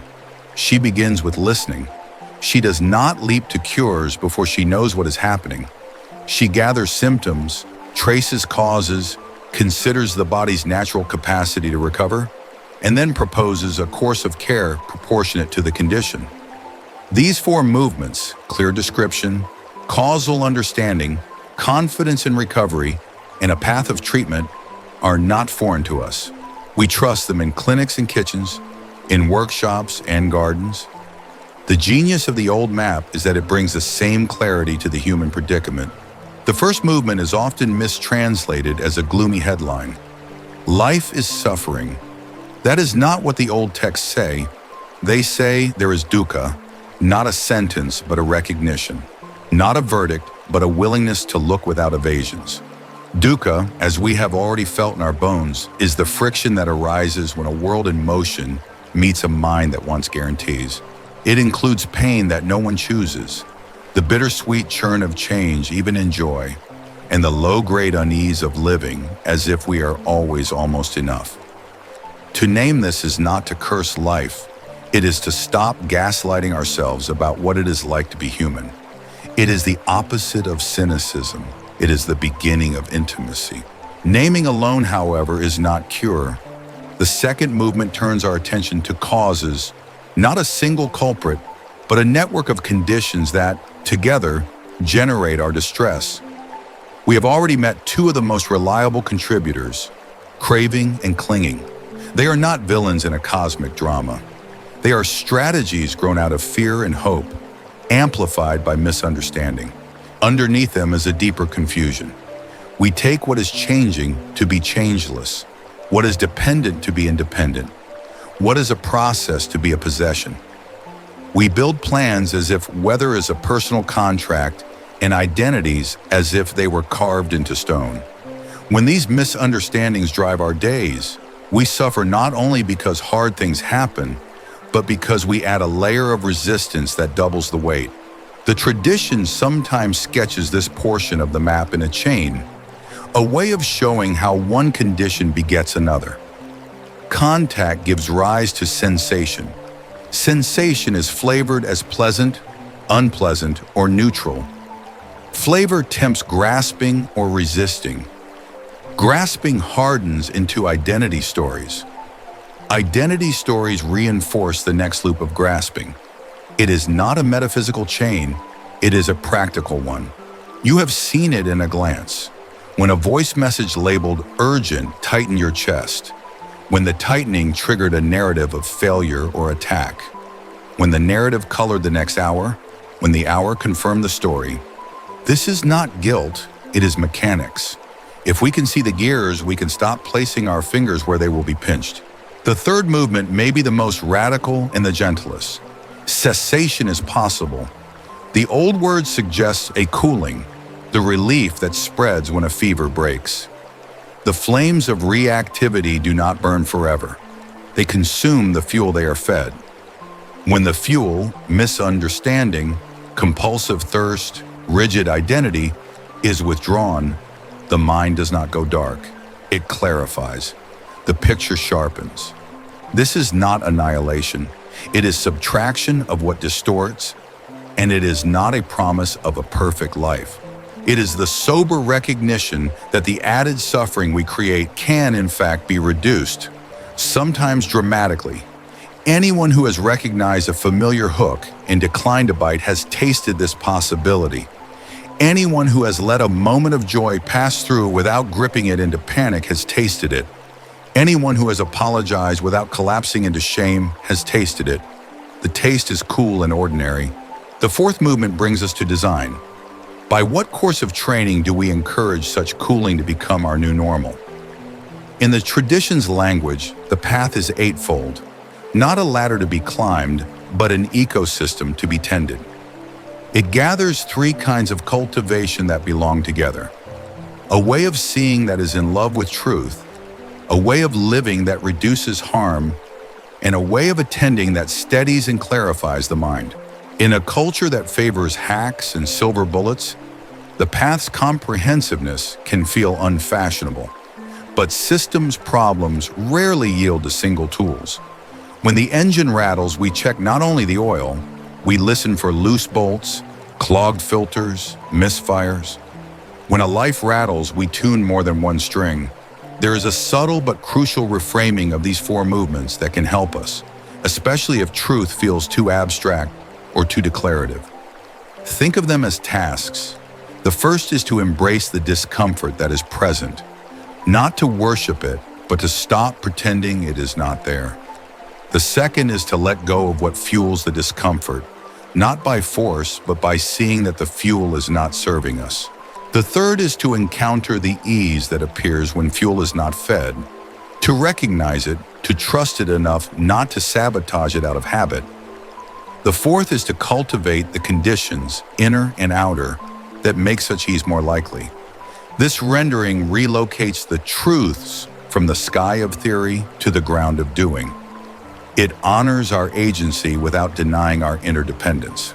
Each movement corrects a common misunderstanding. The first counters denial with honesty. The second counters blame with curiosity. The third counters despair with measured confidence. The fourth counters passivity with craft. Together they chart a middle way that avoids two cliffs. On one side is eternalism, the insistence that there must be a fixed essence to cling to, a permanent self or state that will not shift. On the other side is nihilism, the conclusion that since nothing holds still, nothing matters. The path answers both with a practical paradox. Precisely because everything is in motion, our actions matter exquisitely. Tiny shifts in habit can change a life's weather. Tiny acts of care can propagate through networks we cannot see. We do not need eternity to justify ethics. We need relatedness. When the four movements are understood this way, their ethical tone becomes clear. They do not scold. They do not offer cosmic punishments or prizes. They treat us as partners in our own liberation. There is dignity in that. There is also responsibility. If we cannot blame a devil for our anger, neither can we outsource our peace to angels. If we cannot freeze the self like amber, neither can we shrug at the damage we cause and call it fate. We are woven into a fabric that is both forgiving and precise. Forgiving, because conditions change, and so can we. Precise, because the patterns we rehearse tend to recur. This model also disarms a second set of misunderstandings. Some hear the first movement and think, pessimism. They forget that medicine begins with diagnosis, not with fireworks. Some hear the second and think, puritanism, imagining a rejection of pleasure. But the teaching is not an enemy of joy. It is an enemy of compulsion. It asks us to distinguish between savoring and gripping, between tasting and drowning. Some hear the third and think, utopianism, as if cessation required a perfect world or a perfect mind. But the very word implies change by subtraction, not by fantasy. Some hear the fourth and think, moralism, as if ethics were about earning points. But the path is not a judge. It is a design manual. It shows us how causes and conditions work and invites us to cooperate. Notice too how this therapeutic frame honors grief and injustice without romanticizing them. The first movement does not say, suffering is an illusion. It says pain is real, loss is real, and the extra anguish we add can be studied. The second does not say, you caused your own misfortune. It says, your relationship to misfortune is not fixed. The third does not say, if you were spiritual enough, you would never hurt. It says hurt need not be a prison. The fourth does not say, follow rules and earn salvation. It says, train in ways that make kindness and clarity more likely to appear when they are most needed. The politics of this are plain. People who suffer less gratuitously are more available to repair what can be repaired around them. We are used to therapies that target a symptom. This therapy adjusts the orientation of a life. It does not ask us to stop being human. It asks us to stop arguing with the terms of being human. It does not deny intensity. It teaches us to disentangle intensity from harm. Because it is modest in its claims, it is durable. Because it starts where we are, it can be begun anywhere. Because it is not a creed, it travels well across cultures, vocations, seasons of life. An artist can understand it as craft. A parent can understand it as love informed by wisdom. A leader can understand it as humility harnessed to responsibility. A skeptic can understand it as empirical kindness. Let us look more closely then at how each movement plays out in the texture of a day without collapsing into instructions. The first asks us to notice the texture of unease without calling it failure. The morning feels flat. The meeting feels sharp. The news makes the chest tighten. We are not asked to pretend otherwise. The simple act of accurate naming, done without drama, begins to shift posture. This is not superstition. It is physiology and honesty joining hands. Where there is no denial, there is less need for compensatory fantasy. The second asks us to watch the mind's reflexes. Craving and aversion rise like waves. They present themselves as unquestionable mandates. Act now, fix now, flee now. When we recognize their tone, its narrowing, its urgency, its bargaining, we are not ordered to wage war on them. We are invited to see them as conditioned movements. In the seeing, options appear. In the options, a new kind of dignity grows. Not the dignity of triumph, but of choice. We are less often swept into the old grooves that left us tired. The third asks us to trust the moments of ease that follow from even small shifts. This is not spiritual fireworks. It may be as unremarkable as a quarrel that does not escalate or a plan that changes without a spike of panic. The danger in such moments is that they are so ordinary we disbelieve them. We are addicted to drama. Calm can feel like a trick, but calm is not a trick. It is the measure of energy returned from struggle to usefulness. To recognize it as the fruit of different conditions is to encourage its return. The fourth asks us to commit to the kind of living that makes the first three more natural. This is where the path shows its breadth. It cares how we speak because words can wound or mend. It cares how we earn our keep because livelihoods can harm or help. It cares how we hold attention because an unsteady attention fuels confusion, and a steady one is a refuge in the storm. It cares what aims we set because aims harness the imagination, and imagination shapes the next hour. The path is an ecology. Each element supports the others. Ethics without insight becomes rigid. Insight without ethics becomes cleverness without conscience. Concentration without either becomes a technique without a compass. Together, they rehabilitate a life. In our century, therapies often come with data. That is not a bad thing. Evidence can protect us from wishful thinking and charlatans. There is now research that suggests attention can be trained, that certain forms of training alter habits and, with them, brain activity. We can be glad for this without making science the new priest. The model I am describing predates fMRI and will outlive it. Its authority does not rest on machinery. It rests on reproducible human experience across cultures and eras. Suffering's patterns, craving's tone, cooling's relief, and the character that grows when a person learns to meet reality with warmth and accuracy. It may help finally to say that this therapeutic frame asks us to be patient with scale. We live in an age of spectacle and speed, but the kind of change that lasts does so because it respects how habits are braided into bodies, relationships, and institutions. We stop expecting overnight miracles and start valuing steady reorientation.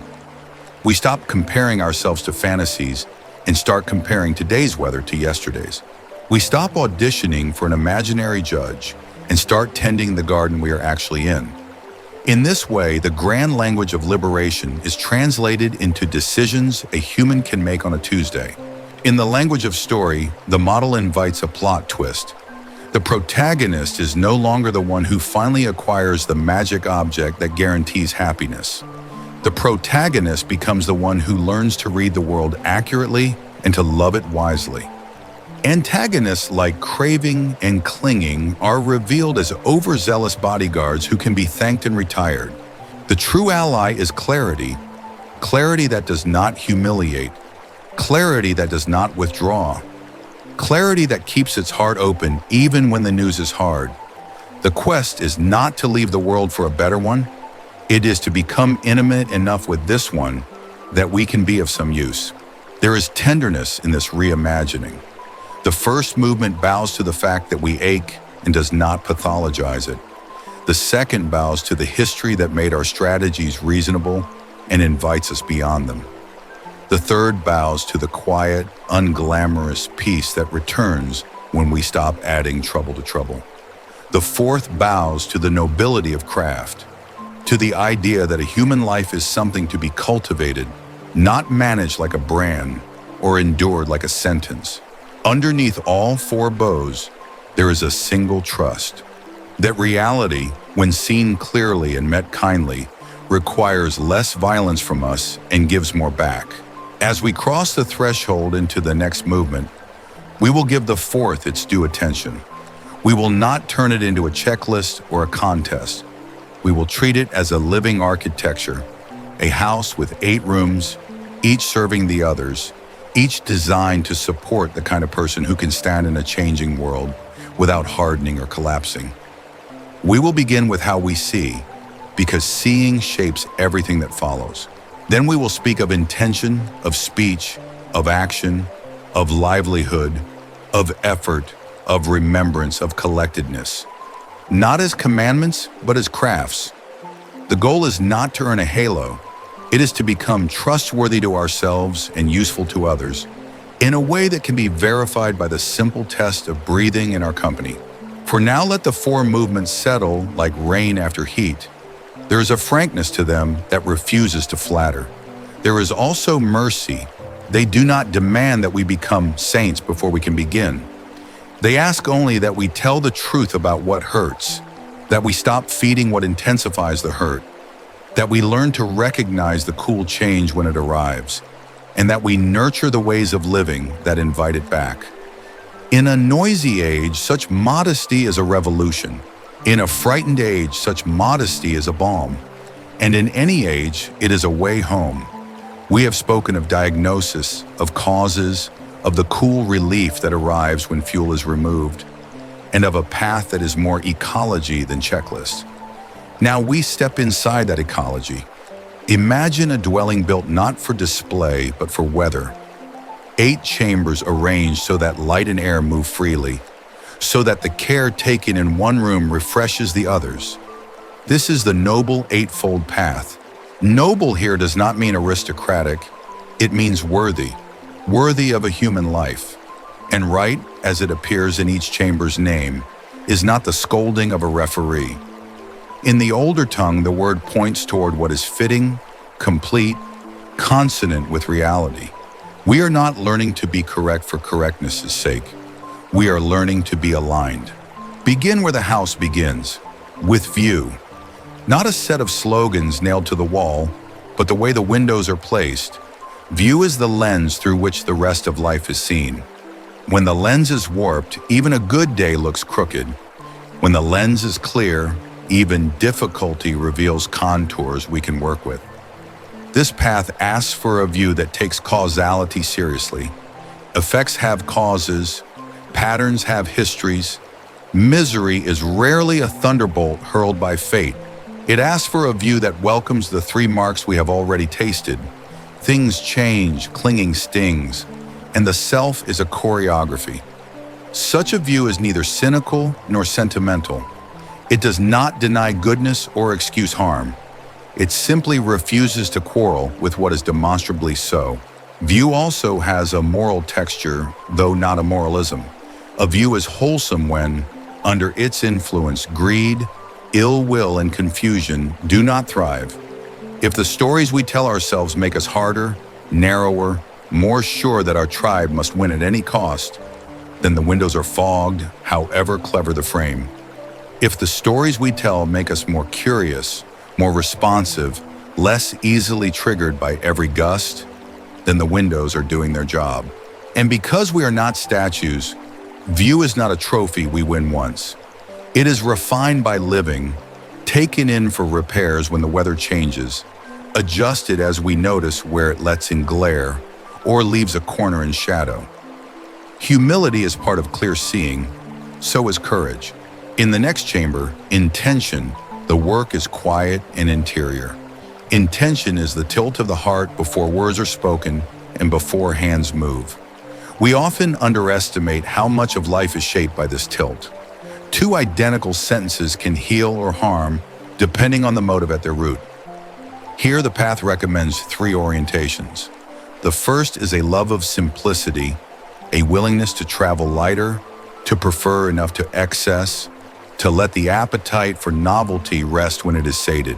This renunciation is not grim, it is elegant. It does not despise beauty. It declines the compulsion to hoard it. The second is goodwill, the choice to wish others well even when we disagree, to argue without secretly savoring an enemy's humiliation. The third is harmlessness, a refusal to secure our safety by making someone else smaller. Intention is the hearth. If it burns cleanly, the whole house is easier to live in. The section of the dwelling devoted to ethics is not a hall of prohibitions. It is a wing built to protect what is tender. Right speech is first because words are the architecture of trust. This path asks that our speech be true, useful, kind in tone, and timely. All four. Truth without kindness can become cruelty disguised as candor. Kindness without truth becomes flattery or evasion. Usefulness without timing can be a flood that drowns. Timing without the other three is simply calculation. There is bravery in this. To speak honestly when silence would be easier. To keep silent when rumor would make us feel included. To ask a question that dignifies rather than a gotcha that plays to the gallery. In the age of the endless feed, this chamber has special lighting. It asks us to remember that we are speaking to nervous systems, not avatars. Right action follows. Think of it as how a body walks through the world. In this wing, the path cares about hands, about promises, about boundaries, about the ordinary holiness of restraint. We do not harm beings because they are not abstractions. They feel. We do not take what is not given because trust is a fragile fabric and threads once pulled are slow to mend. We honor other people's bodies because intimacy without consent is theft of the deepest kind. We keep our intoxications in check not because pleasure is wicked, but because heedlessness makes us dangerous, to ourselves and to those who must share our roads. Action here is not a theater of purity. It is a daily tenderness toward consequences, a respect for how quickly harm spreads and how slowly it heals. Then comes livelihood, the chamber that reaches out into markets and supply chains and meetings and timesheets. The path is not naive. It understands that the world is braided with compromise. Few can find work that is entirely free of ambiguity. Even so, we are asked to earn our living in ways that minimize direct harm and to spend our labor on what does not degrade the vulnerable or the earth. For some, this means changing careers. For many, it means changing how we inhabit the one we have, what we sell and will not sell, what we normalize and will not normalize, what courage we can afford and what courage we cannot afford not to have.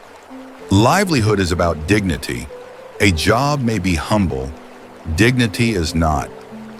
When our work aligns with our values, even imperfectly, the air in the house becomes easier to breathe.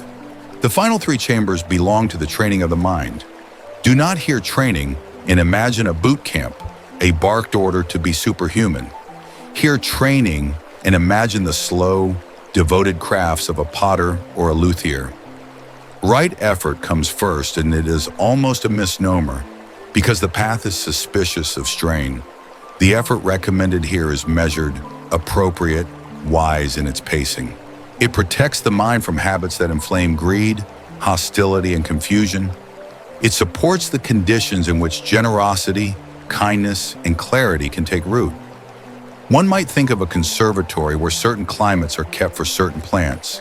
Too cold, and the sprout dies. Too hot, and it burns. This is the chamber that rescues us from apathy without throwing us into mania. The middle way is audible here as tone, neither brassy nor thin, but tuned to what this moment can carry well. Right mindfulness is the remembering function of the heart, not memory as in dates and facts, but the remembering of what we are doing while we are doing it, and the remembering of what matters while we are busy with what is urgent. It is less mystic than it is intimate.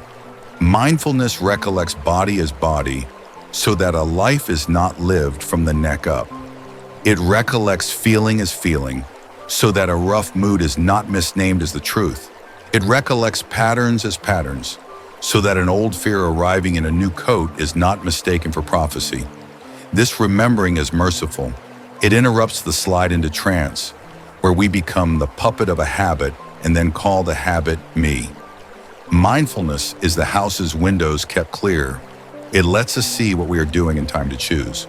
Right concentration is collectedness, the capacity of attention to gather itself. In distracted ages, this chamber can feel like a luxury wing. It is not. A scattered mind is easily frightened and easily manipulated. A steady mind can choose its response. Concentration is not about manufacturing exotic experiences. Though unusual experiences may occur, it is about the simplest of gifts, being able to place the mind where you mean to place it and allowing it to remain long enough that seeing becomes accurate and care becomes effective. Think of a lake whose mud has had time to settle. The mountains reflected in its surface are not new. They were always there. The clarity is not a miracle. It is the absence of turbulence. These 8 chambers are not apartments for 8 different tenants. They interpenetrate. Change the windows and the rooms brighten. With better light, we see what to clean. When speech grows more faithful, relationships change, and with them, the weather in the mind. When livelihood is less at odds with conscience, sleep deepens, and with rest comes patience. When concentration strengthens, intention is easier to sense and to honor. The path is a weave. Pull one thread and others move. This is why the teaching resists reduction to a single technique. It has the confidence of a craftsman who knows that integrity is structural. Because the word right can bruise Western ears, let us sit a moment longer with its meaning. In this house, right is closer to fitting than to faultless. A right key opens the lock. A right note harmonizes with the chord. A right remedy is the one that heals. There is room, even a necessity, for experimentation. What is fitting for a parent at dawn may differ from what is fitting for a surgeon at noon or a juror at 3. The path does not relieve us of discernment by offering formulas to apply without thought. It deepens discernment by training the faculties that make it reliable. The path also corrects common caricatures of spiritual life. It is not a project of self-escape. You do not disappear into a cloud of incense and become less useful to your neighbor. Quite the opposite. Ethics are not optional add-ons. They are the proof that concentration is not narcissism, and that insight is not a parlor trick. A person who sees clearly and cannot tell the truth kindly has not yet seen clearly enough. A person who can sit still for hours and then harm others with their work has not yet understood what stillness is for. This is a house open to the street. Its beauty is measured in part by how it shelters those who knock. Because we have spent time with the not-self quality of experience, we can also see how the eightfold path protects us from spiritual vanity. It is easy for the ego to steal anything that looks like achievement. Right view? I own it. Right speech? Watch me win the moral Olympics. The path answers by reminding us that each chamber exists to reduce harm. If our rightness makes others smaller or ourselves brittle, something has been inverted. The test is simple and unsentimental. In our company, do others feel more free to be wise, more safe to be honest, more inclined to care? Are we easier to repair with when, not if, we cause harm? A good house hosts well. There is a social dimension to all this that should be named. Though the path speaks to the individual, its fruits are public. Speech that is more truthful and kinder alters the climate of a family and a workplace. Action that refuses degradation changes who flourishes and who must fight to breathe. Livelihood practiced with conscience shifts supply chains and norms. Mindfulness practiced by leaders improves the quality of attention we lend to each other's needs. Concentration stabilized in communities helps those communities keep their eyes on long work without being seduced by spectacle. The path is not a retreat from the world. It is a way of returning to it less entangled.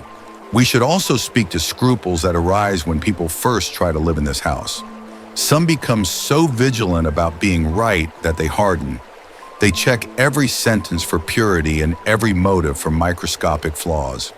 The intention is sincere, the effect is brittle. The remedy is gentleness. Right is not a stick to beat ourselves with. It is a compass to reorient by when we have drifted. Others grow weary because they imagine the path as a sprint. They discover instead that it is a craft practiced across seasons.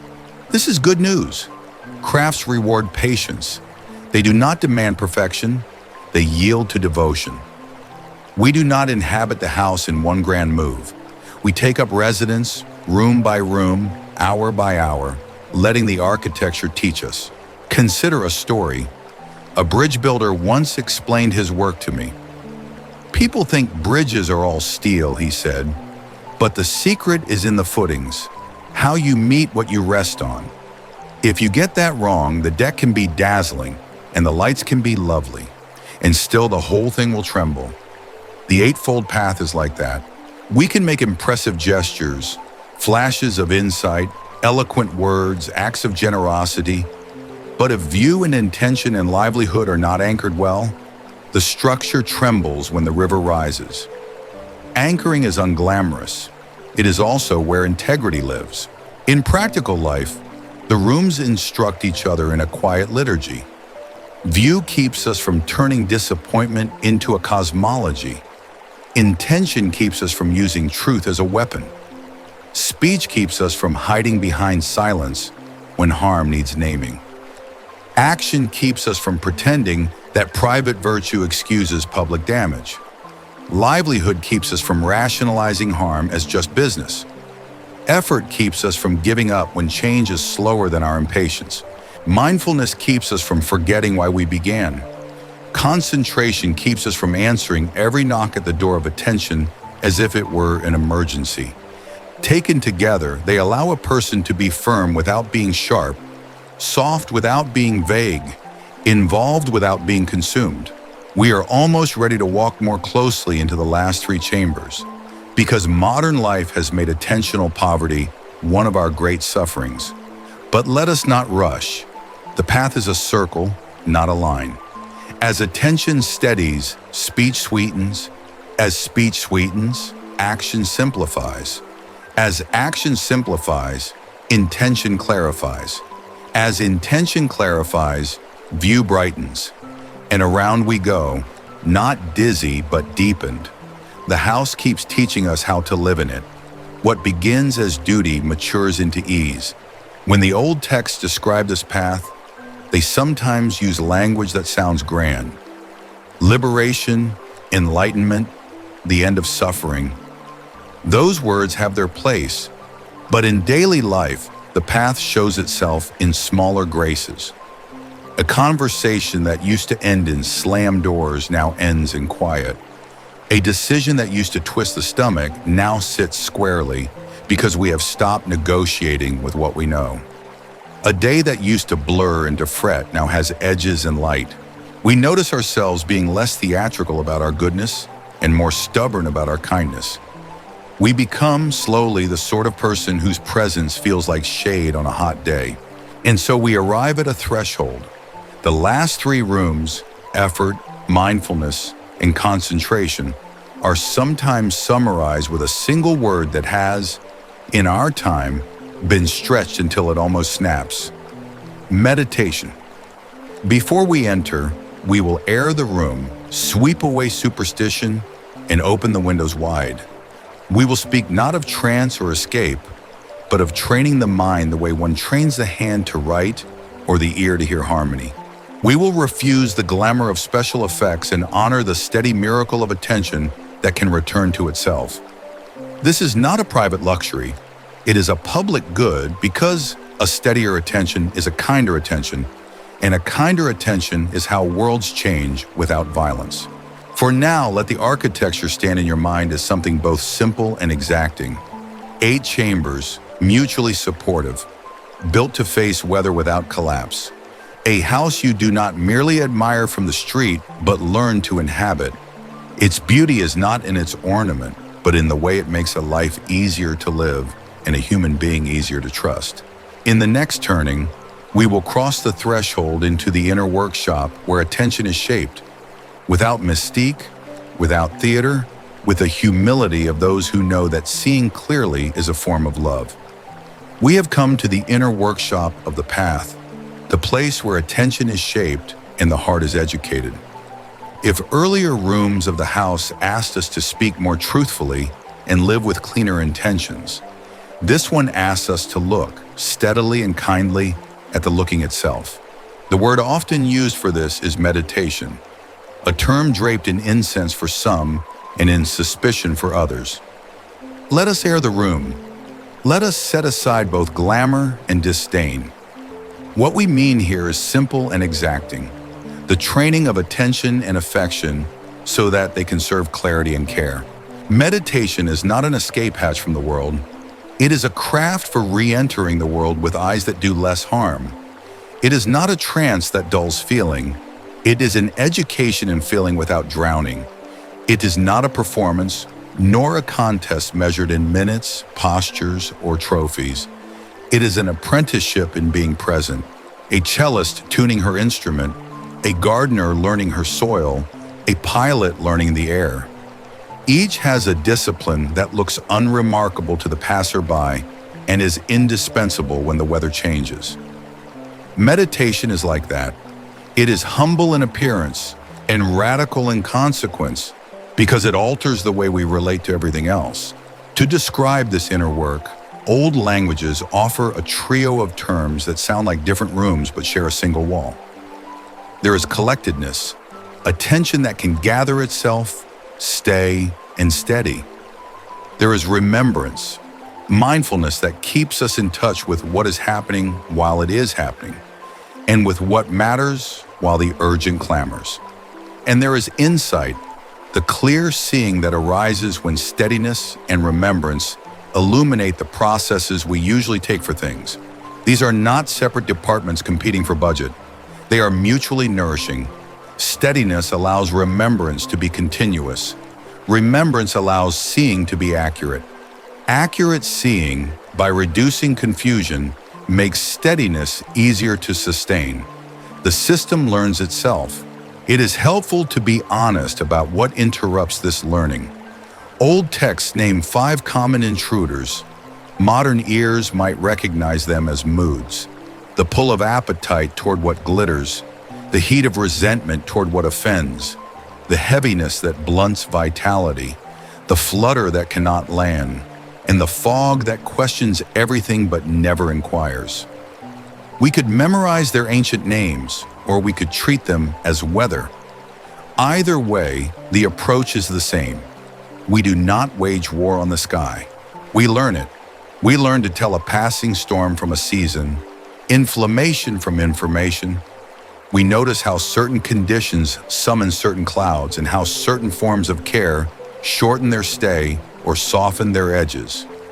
We learn the difference between removal and relinquishment. We may not be able to remove a mood on command, but we can relinquish the habit of making it a personal insult or a permanent address. When attention begins to collect, something unglamorous and precious happens. The mind, which spent years sprinting from branch to branch like a startled bird, finds the falconer's hand again. It is not caged, it is companioned. At first, this collectedness may feel like quiet in a noisy city, surprising, easily questioned, even suspicious. We are addicted to our own commotion. Silence can sound like failure, but quiet is not nothing. Quiet is what allows perception to differentiate.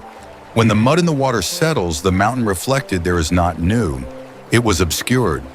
When the snow globe is not shaken, we can read the names on the houses. In such quiet, the character of experience reveals its grain. We do not have to import doctrine.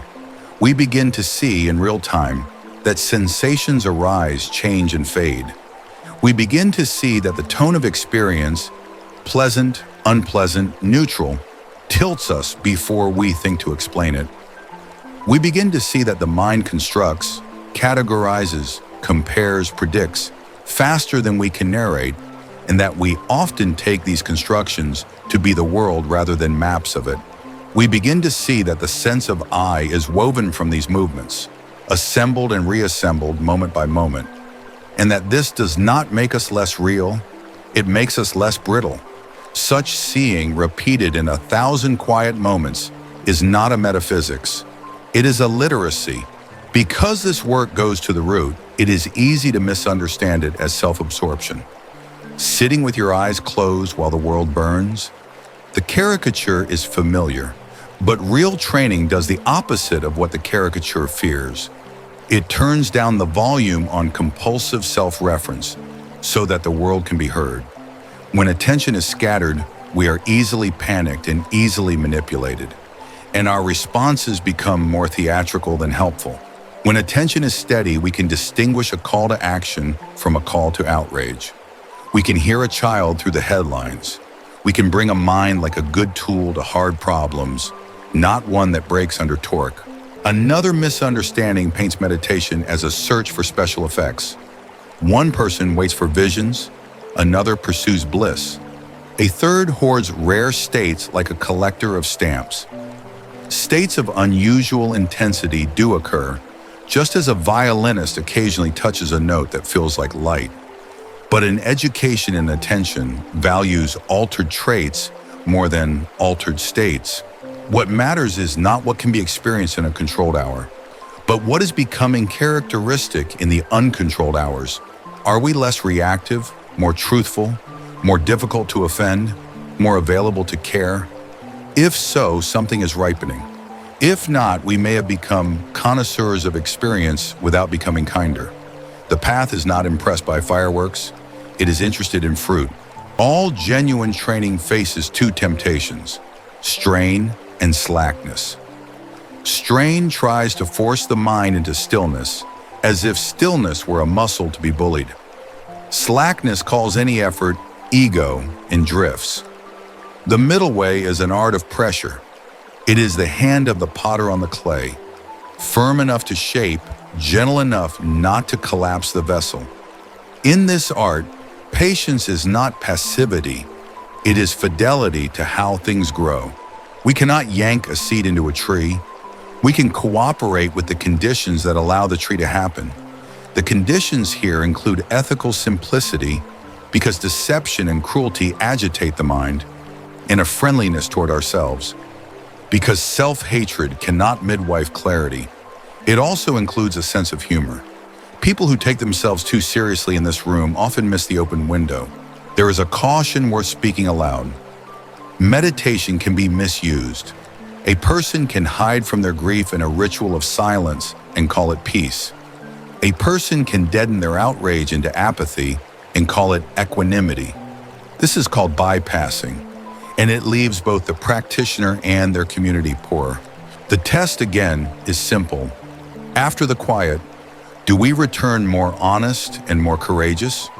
Do we come back more able to name harm and less eager to dehumanize those who cause it? Does our calm make us more reliable for those who cannot find theirs today?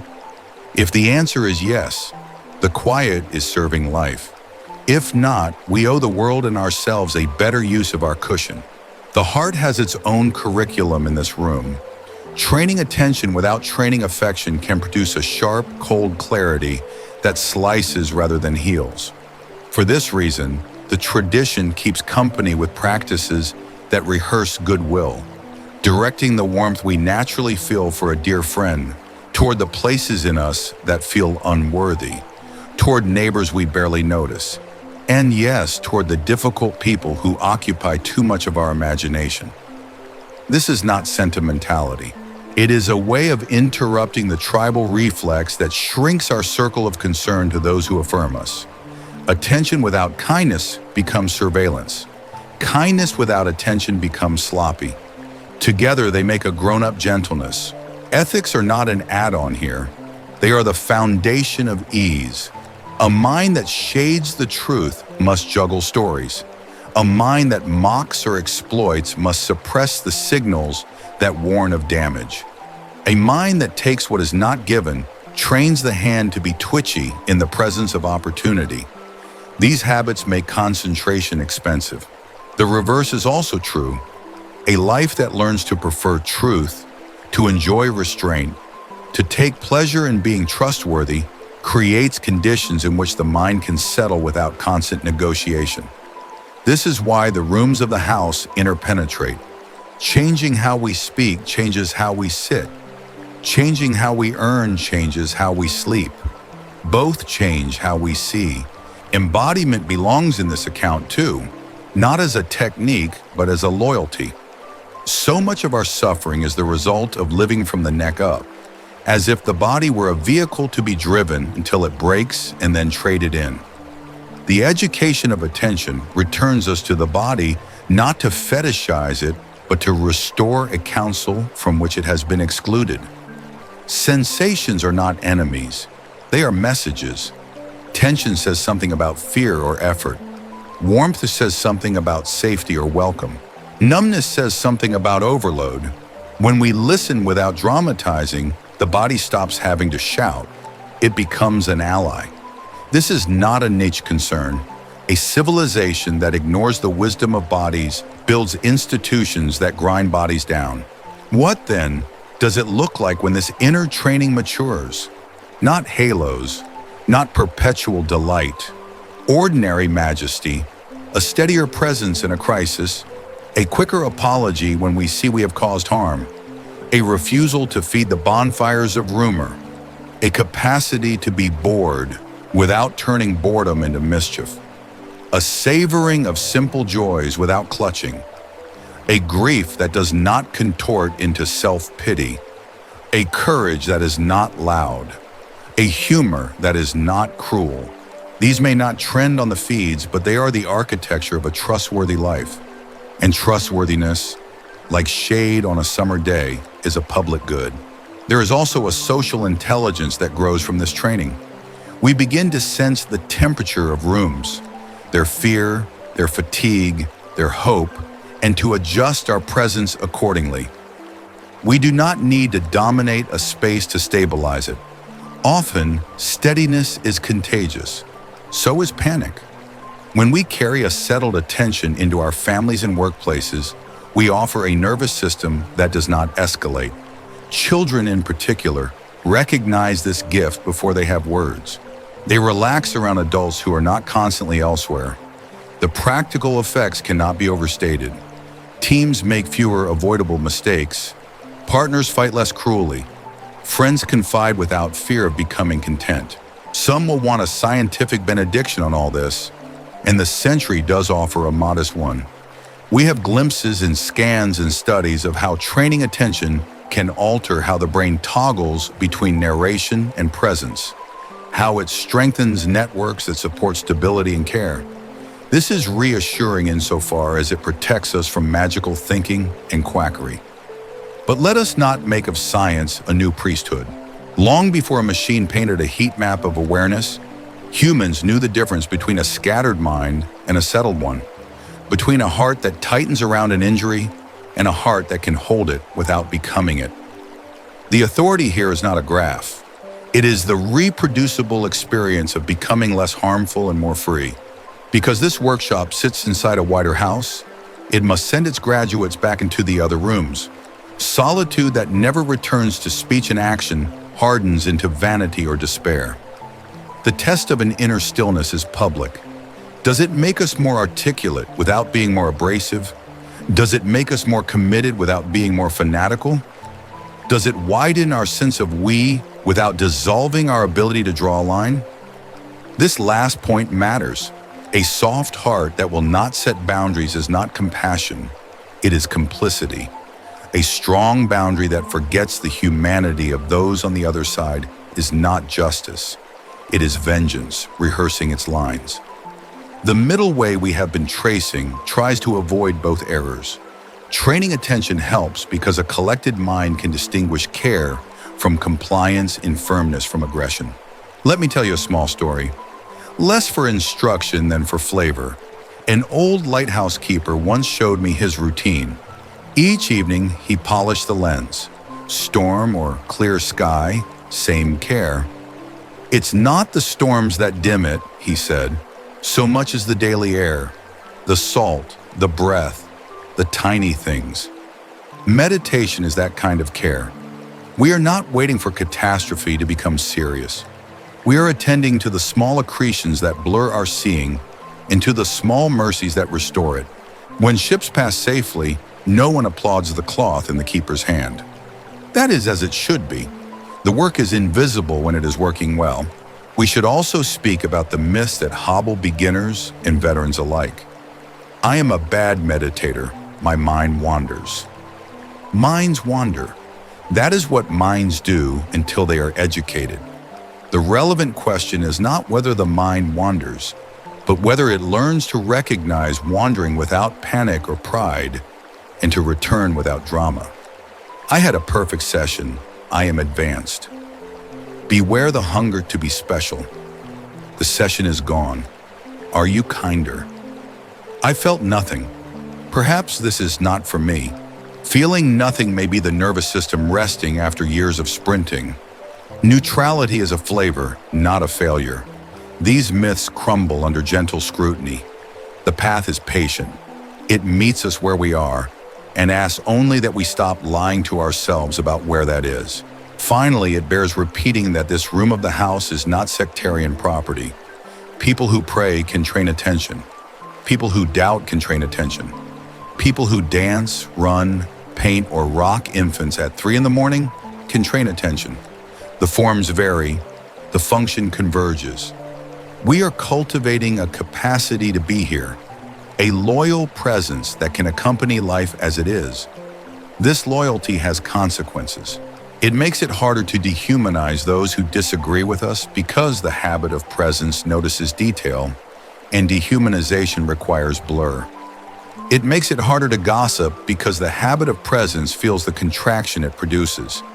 It makes it harder to sell what we do not believe in because the habit of presence has learned to dislike inner divisions.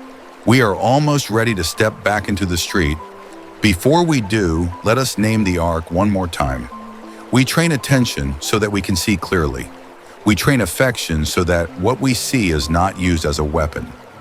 We stabilize the mind so that our speech and work are less erratic. And then we test our training where it matters. In the furnace of relationship, in the marketplace, in the places where our choices ripple across other lives. This return is not a demotion from the heights. It is the fulfillment of the heights. Mountains exist to shape rivers. Silence exists to improve speech. Stillness exists to strengthen kindness. In the next movement, we will look outward without abandoning the inward. We will ask how compassion acts without collapsing, how boundaries protect without hardening the heart, how truth-telling can be fierce without being cruel. We will walk through the ethics we hinted at, promises that reduce harm not because an authority demands them, but because reality itself moves more gracefully when we honor them. And we will keep the middle way in sight, a path where devotion to the sacred does not become superstition, where devotion to reason does not become cynicism, and where the quiet we cultivate in solitude becomes the gentleness and courage we carry into the world. Compassion has been waiting at the door the whole time. We trained attention not to become experts in stillness, but to give compassion a steady hand to work with. We clarified view not to win arguments, but to help kindness navigate complexity without getting lost. If meditation is a workshop, compassion is the craft that leaves the workshop and takes its place in the world.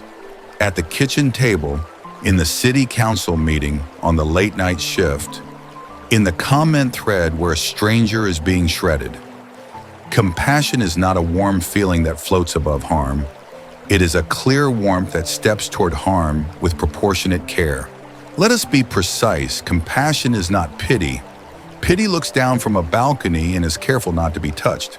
Compassion comes down the stairs. Compassion is not compliance. Compliance says yes to everything and calls it love. It leaves everyone weaker. Compassion says yes where yes heals and no where no protects. Compassion is not sentimentality. Sentimentality is a performance of feeling that spares us hard choices. Compassion feels deeply and chooses anyway.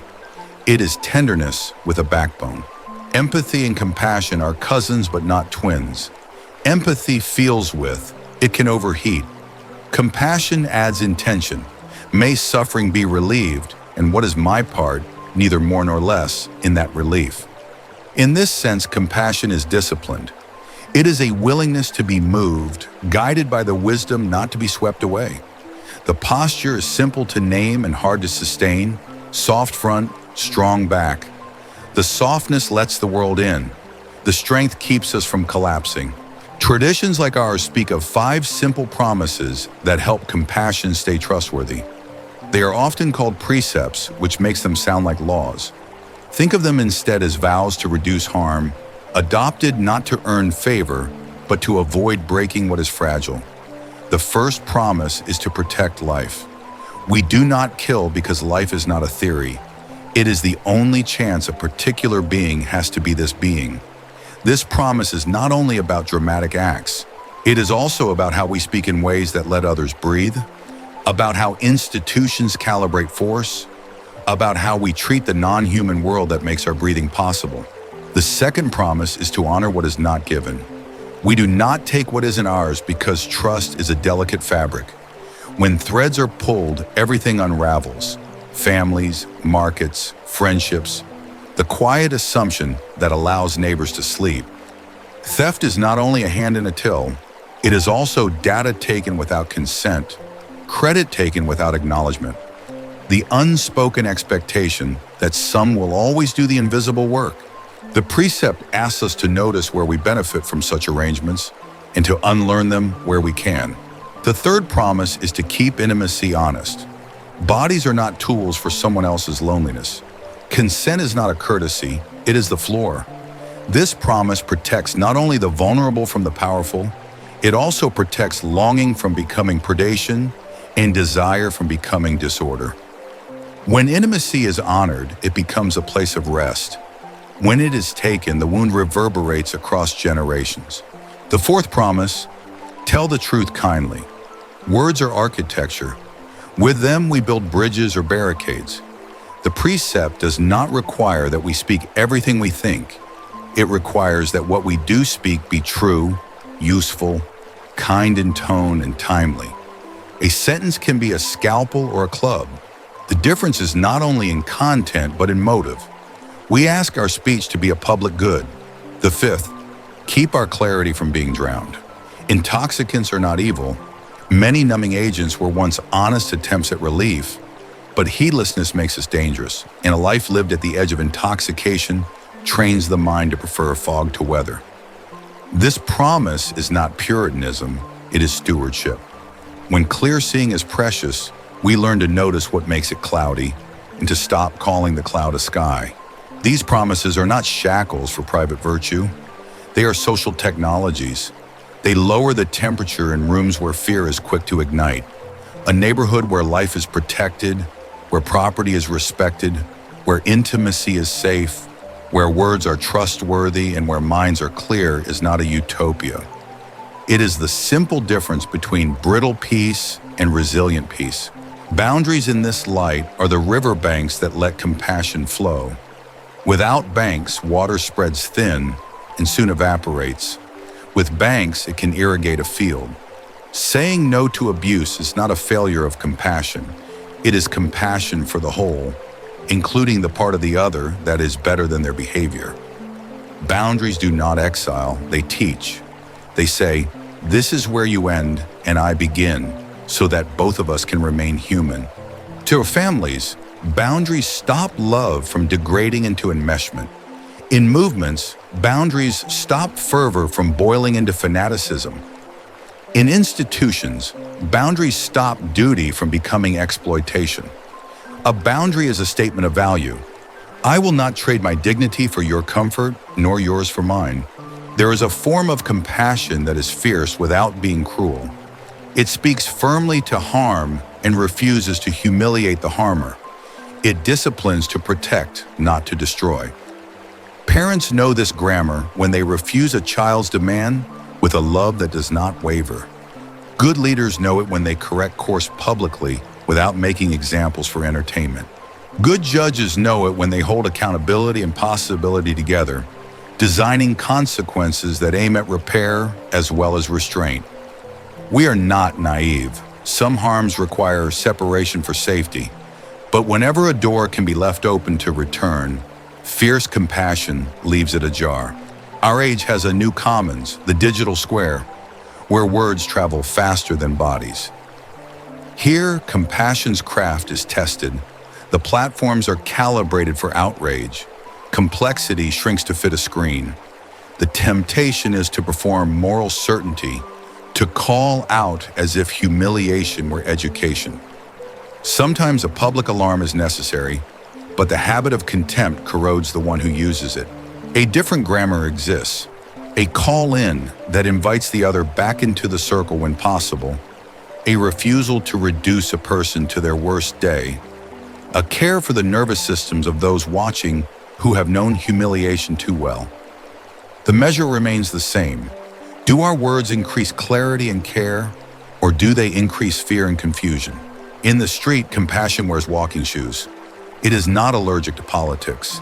It understands that budgets are moral documents and that laws can either multiply harm or reduce it. It is not seduced by purity Olympics that measure worth in slogans. It prefers the slow, local work of repair, child care that lets a parent rest, a diversion program that keeps a teenager from being swallowed by a system, a clinic that treats addiction as a health issue rather than a moral failure, a shelter that remembers people have names. Compassion is policy when it stops asking, what do they deserve? And starts asking, what reduces harm and increases dignity reliably? This public compassion must be sustainable. Burnout is not a badge. It is a sign of a fire fed by the wrong fuel. Anger can be a flare that illuminates what is wrong. It is rarely a strategy that can build what is right. The fuel that lasts is love, not the sweet mist, but the daily discipline. The love that keeps showing up, that keeps its appointments, that keeps from lying to itself about what it can and cannot do, that shares the load and gives the work back to the community from which it came. When compassion runs on love, it learns to rest without guilt, to hand the baton without melodrama, to keep the horizon in sight without demanding that the finish line be today. Across traditions, this craft finds kin. Love of neighbor in one lineage, mercy in another, loving kindness in ours. The accents differ, the intent converges. We can disagree on metaphysics and stand shoulder to shoulder in the same kitchen, the same courtroom, the same field. This is not a bland pluralism that ignores differences. It is an alliance of the heart's best work. A hospital does not require a single theology in order to care for bodies. A city does not require a single creed in order to care for the vulnerable. We are not asked to blur distinctions that matter. We are asked to refuse the laziness that turns difference into disdain. Compassion's intelligence distinguishes justice from vengeance. Justice draws a line to protect life. Vengeance draws a circle to cast people out. Justice seeks to repair the fabric. Vengeance tears it to make a flag. Justice asks what will prevent the harm from recurring. Vengeance asks what will satisfy the hunger of the wounded ego. The line is not always easy to draw. That is why we train attention, so that we can feel the heat rise and still ask better questions. Who was harmed? What do they need now? Who caused the harm? What conditions made the harm likely? How can we change those conditions? How do we hold the person accountable in ways that do not produce copies of the harm? In organizations, compassion can feel like an inconvenience until one imagines the costs of its absence. A manager who listens prevents a talent drain. A policy that treats caregivers as adults reduces sick days because people do not have to lie to be human. A team that refuses to shame failures learns faster because information flows. None of this requires halos. It requires leaders who are not afraid of other people's dignity. A person who is not afraid of your dignity will tell you the truth and trust you to change. That kind of leadership is a civic treasure. We should say something about self-compassion, not as a private spa, but as a public necessity. A person who cannot include themselves in the circle of care will soon punish others for reminding them of their own needs. Self-compassion is not indulgence. It is honest accounting. It acknowledges limits without verdicts. It tells the truth about fatigue. It apologizes without collapsing. It rests without calling rest a sin. When we stop treating ourselves like enemies to be conquered, we become less likely to draft others into that war. Grief and anger move through this territory like weather. The culture often gives us two options: be consumed or be numb. Compassion offers a third: let clean pain be clean. Grief that is met becomes a river. It moves, and in moving, irrigates. Grief that is denied becomes a swamp. Anger, too, can be clean, a bright signal that a boundary has been crossed. Clean anger points, dirty anger punishes. Clean anger says stop and means it. Dirty anger says you are nothing and means to erase. Equanimity is not the absence of color. It is the space in which colors can be seen without smearing, enough room to respond rather than to flail. A few scenes may give flesh to these abstractions. A paramedic arrives at a crash. He is trained to move fast and slow at the same time. His face is calm because someone else's terror does not need his. He does not scold a drunk driver. He stops the bleeding. Later in the quiet, he weeps because bodies are not meant to carry this much sorrow alone. Compassion in him is not a performance. It is a practice fidelity to the next necessary thing. A teacher notices a student's humor turn sharp. The easy route is sarcasm or suspension. Instead, she asks what has changed and hears about a couch, a mother between jobs, a little brother in the back of class at night. The room becomes a shelter. The syllabus bends without breaking. The student does not become a pet. He becomes a person again. Compassion here is not special treatment. It is context restored. A neighbor hears shouting through a wall. She does not retreat into "not my business," and she does not become a hero. She calls, she knocks, she connects the house to resources. She understands that a single act is a stitch, not a quilt. The quilt takes others. Compassion stops pretending to be everything. It becomes itself, one honest thread. A moderator of an online community has seen 100 flame wars and knows the scent of tinder. She does not censor vision, she cools heat. She asks contributors to attack claims rather than people. She notices who is always wounded in these exchanges and strengthens structures that protect them while preserving space for disagreement. Compassion takes the shape of rules here. Rules that insist on humanization in a place designed to forget humans. People sometimes say, "This all sounds lovely, but what about those who do not play by these rules? What about cruelty that laughs at kindness?" The answer must be clear. Compassion is not weakness. It does not ask lambs to negotiate with wolves in the woods at night. It brings light, and it brings company, and it brings law. It does not turn the cheek so the blow can land on someone else. It refuses to be recruited into the abuser's theater by calling exploitation complex. Complexity exists, so does evil. Compassion keeps its eyes open for both. We return once more to the architecture we have been building. Attention trained in the quiet becomes the instrument of compassion in the noise. Clarity about the not-self quality of experience prevents us from making every conflict a referendum on our worth. The four movements of the old medicine, naming suffering, understanding cause, trusting cessation, walking the path, become civic virtues when translated into speech and policy. The Eightfold House proves its integrity. Right view refuses propaganda. Right intention purifies motives. Right speech repairs trust. Right action reduces harm. Right livelihood refuses to make money from degradation. Right effort stays the course without frenzy. Right mindfulness remembers what matters. Right concentration keeps us from being yanked at every alarm. This is not piety. It is the quiet engineering of a life that leaks less pain onto others. What of proof? There are two kinds. One is the kind that fits in journals and helps us separate wisdom from wishful thinking. We will speak of that next. The other is the proof of experience that repeats across lives. A conversation that once spiraled now lands.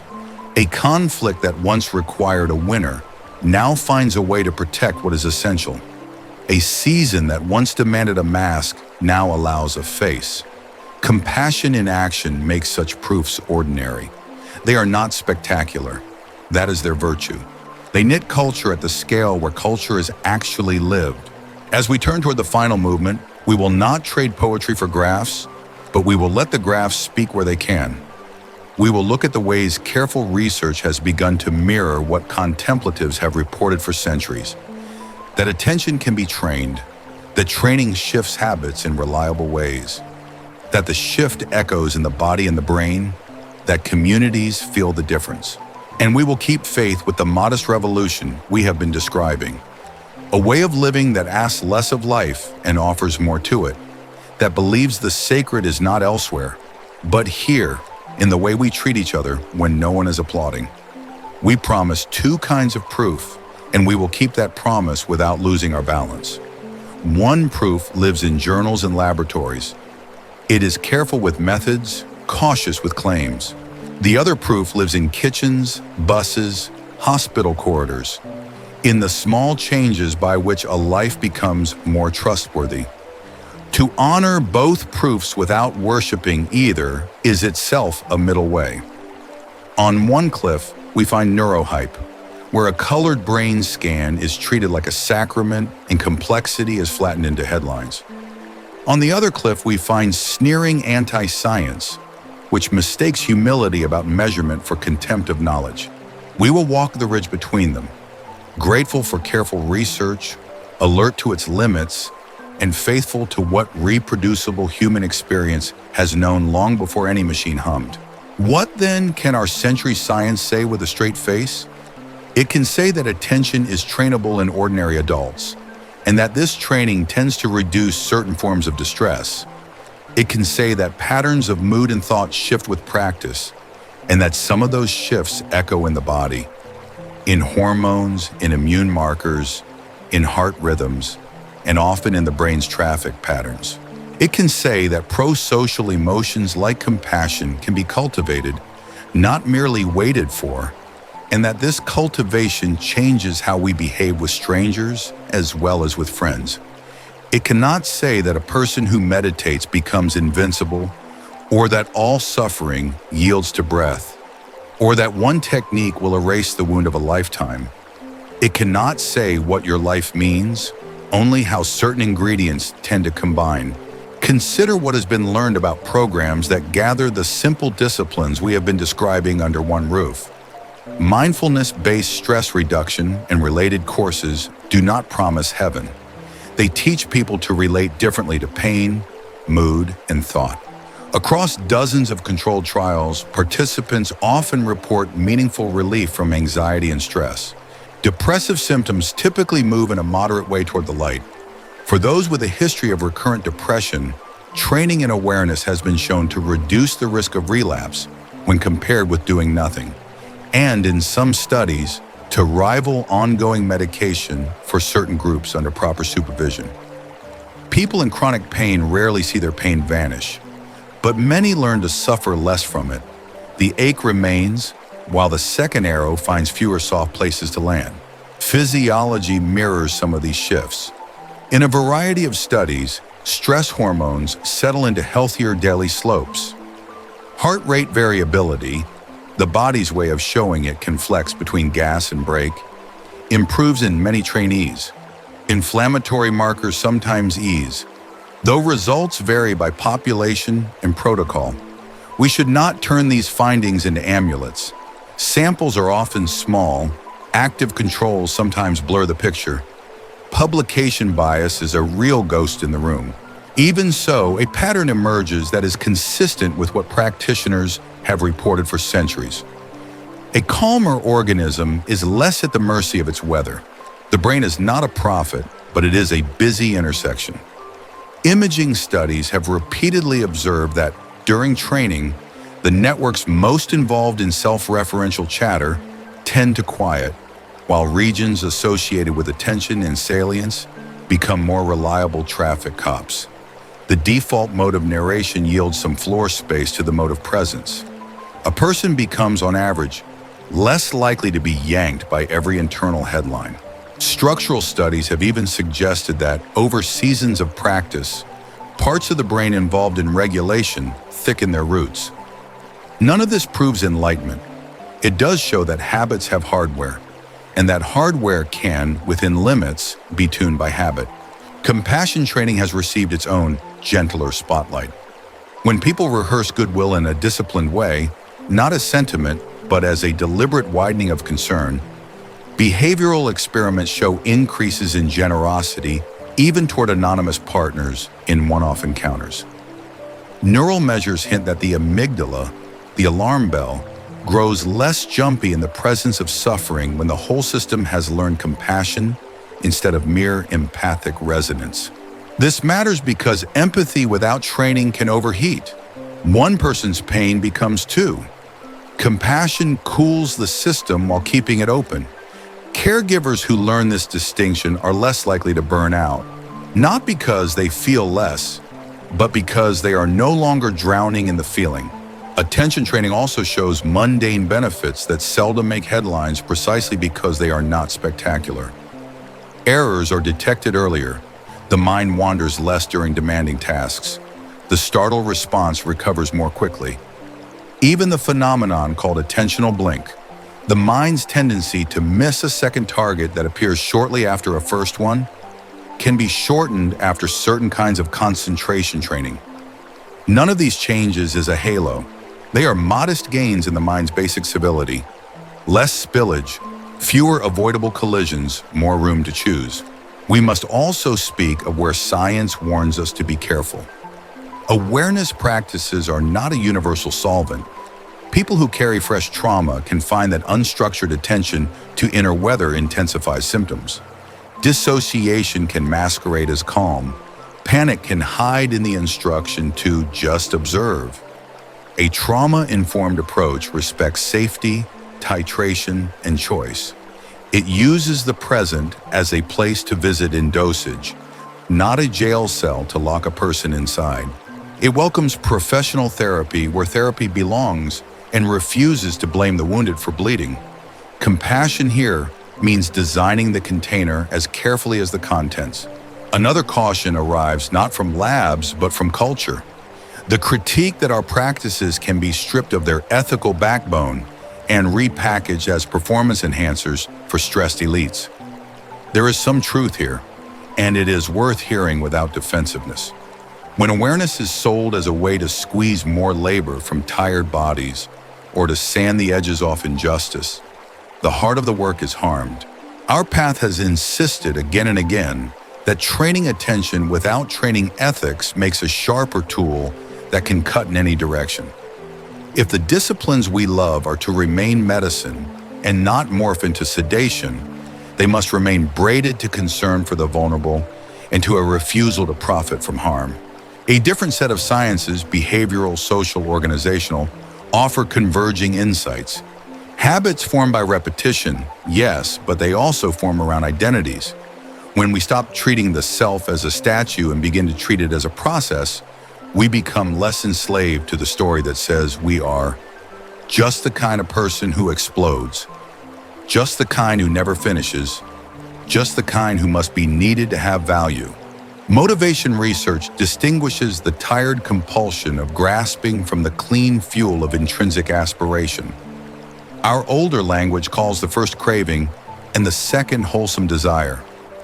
Groups thrive when they feel safe enough to tell the truth and to err.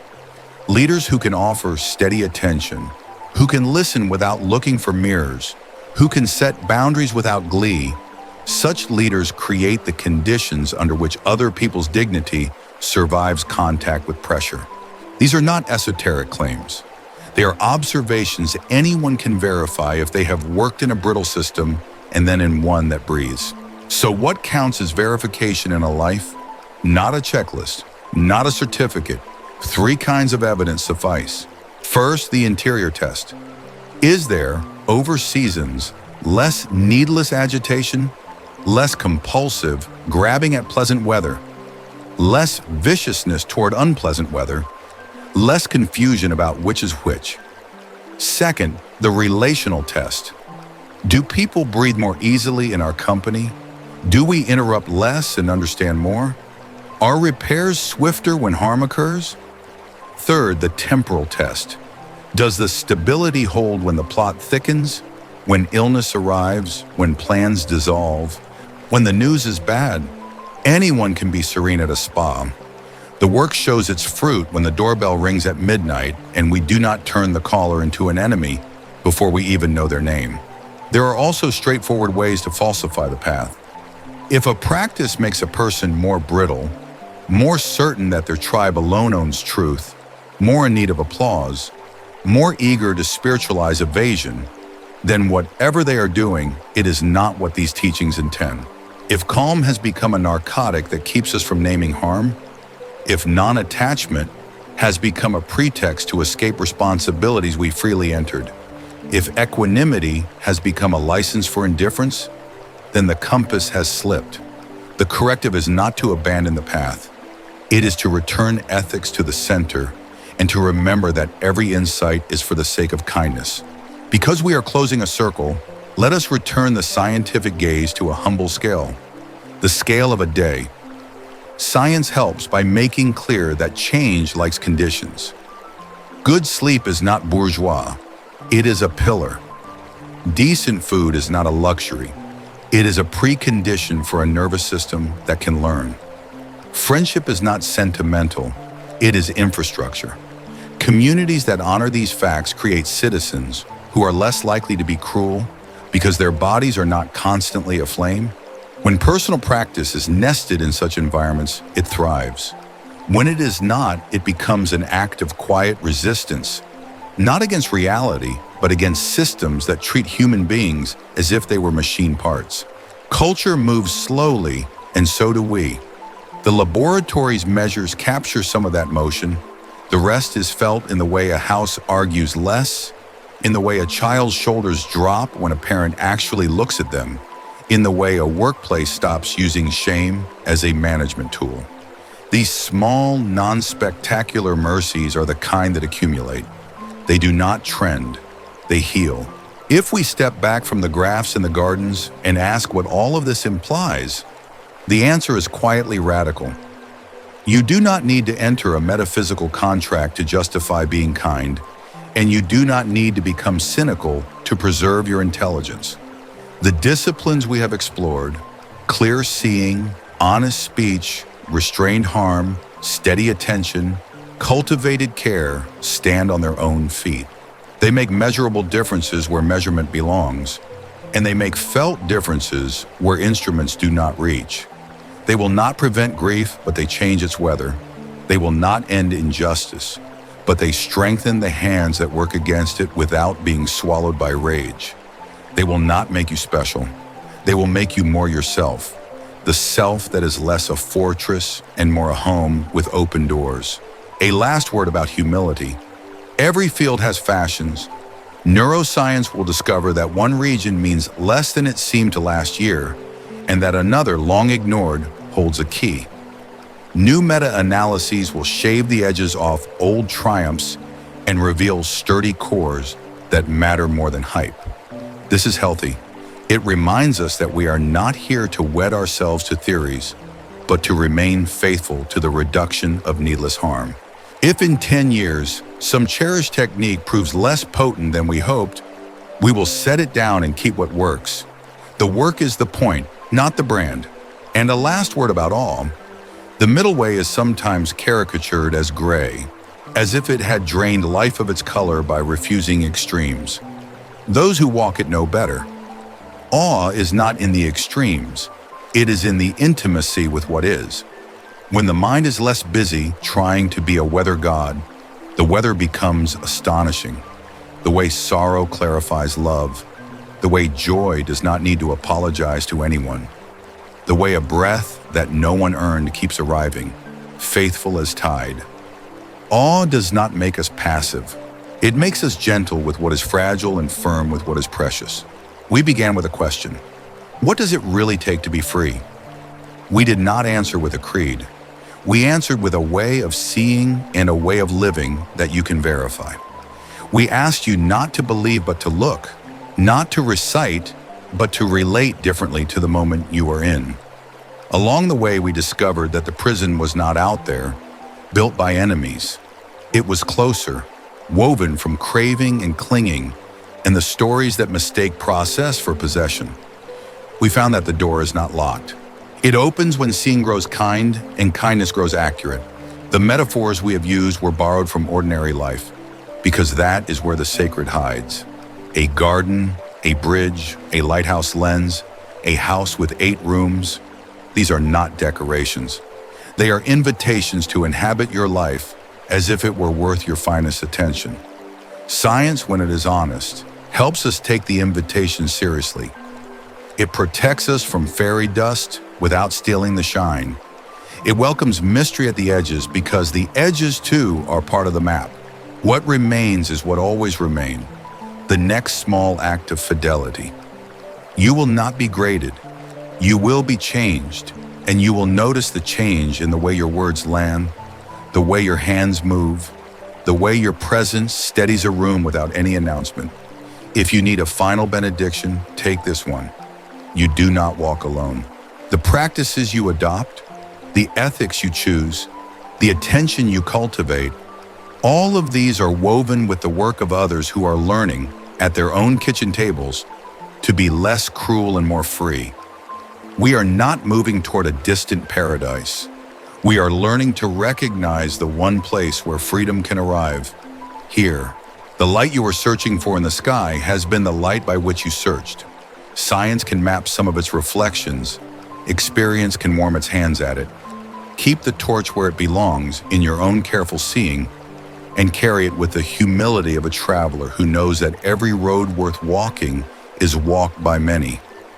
May your steps be gentle. May your clarity be kind. May your freedom be contagious.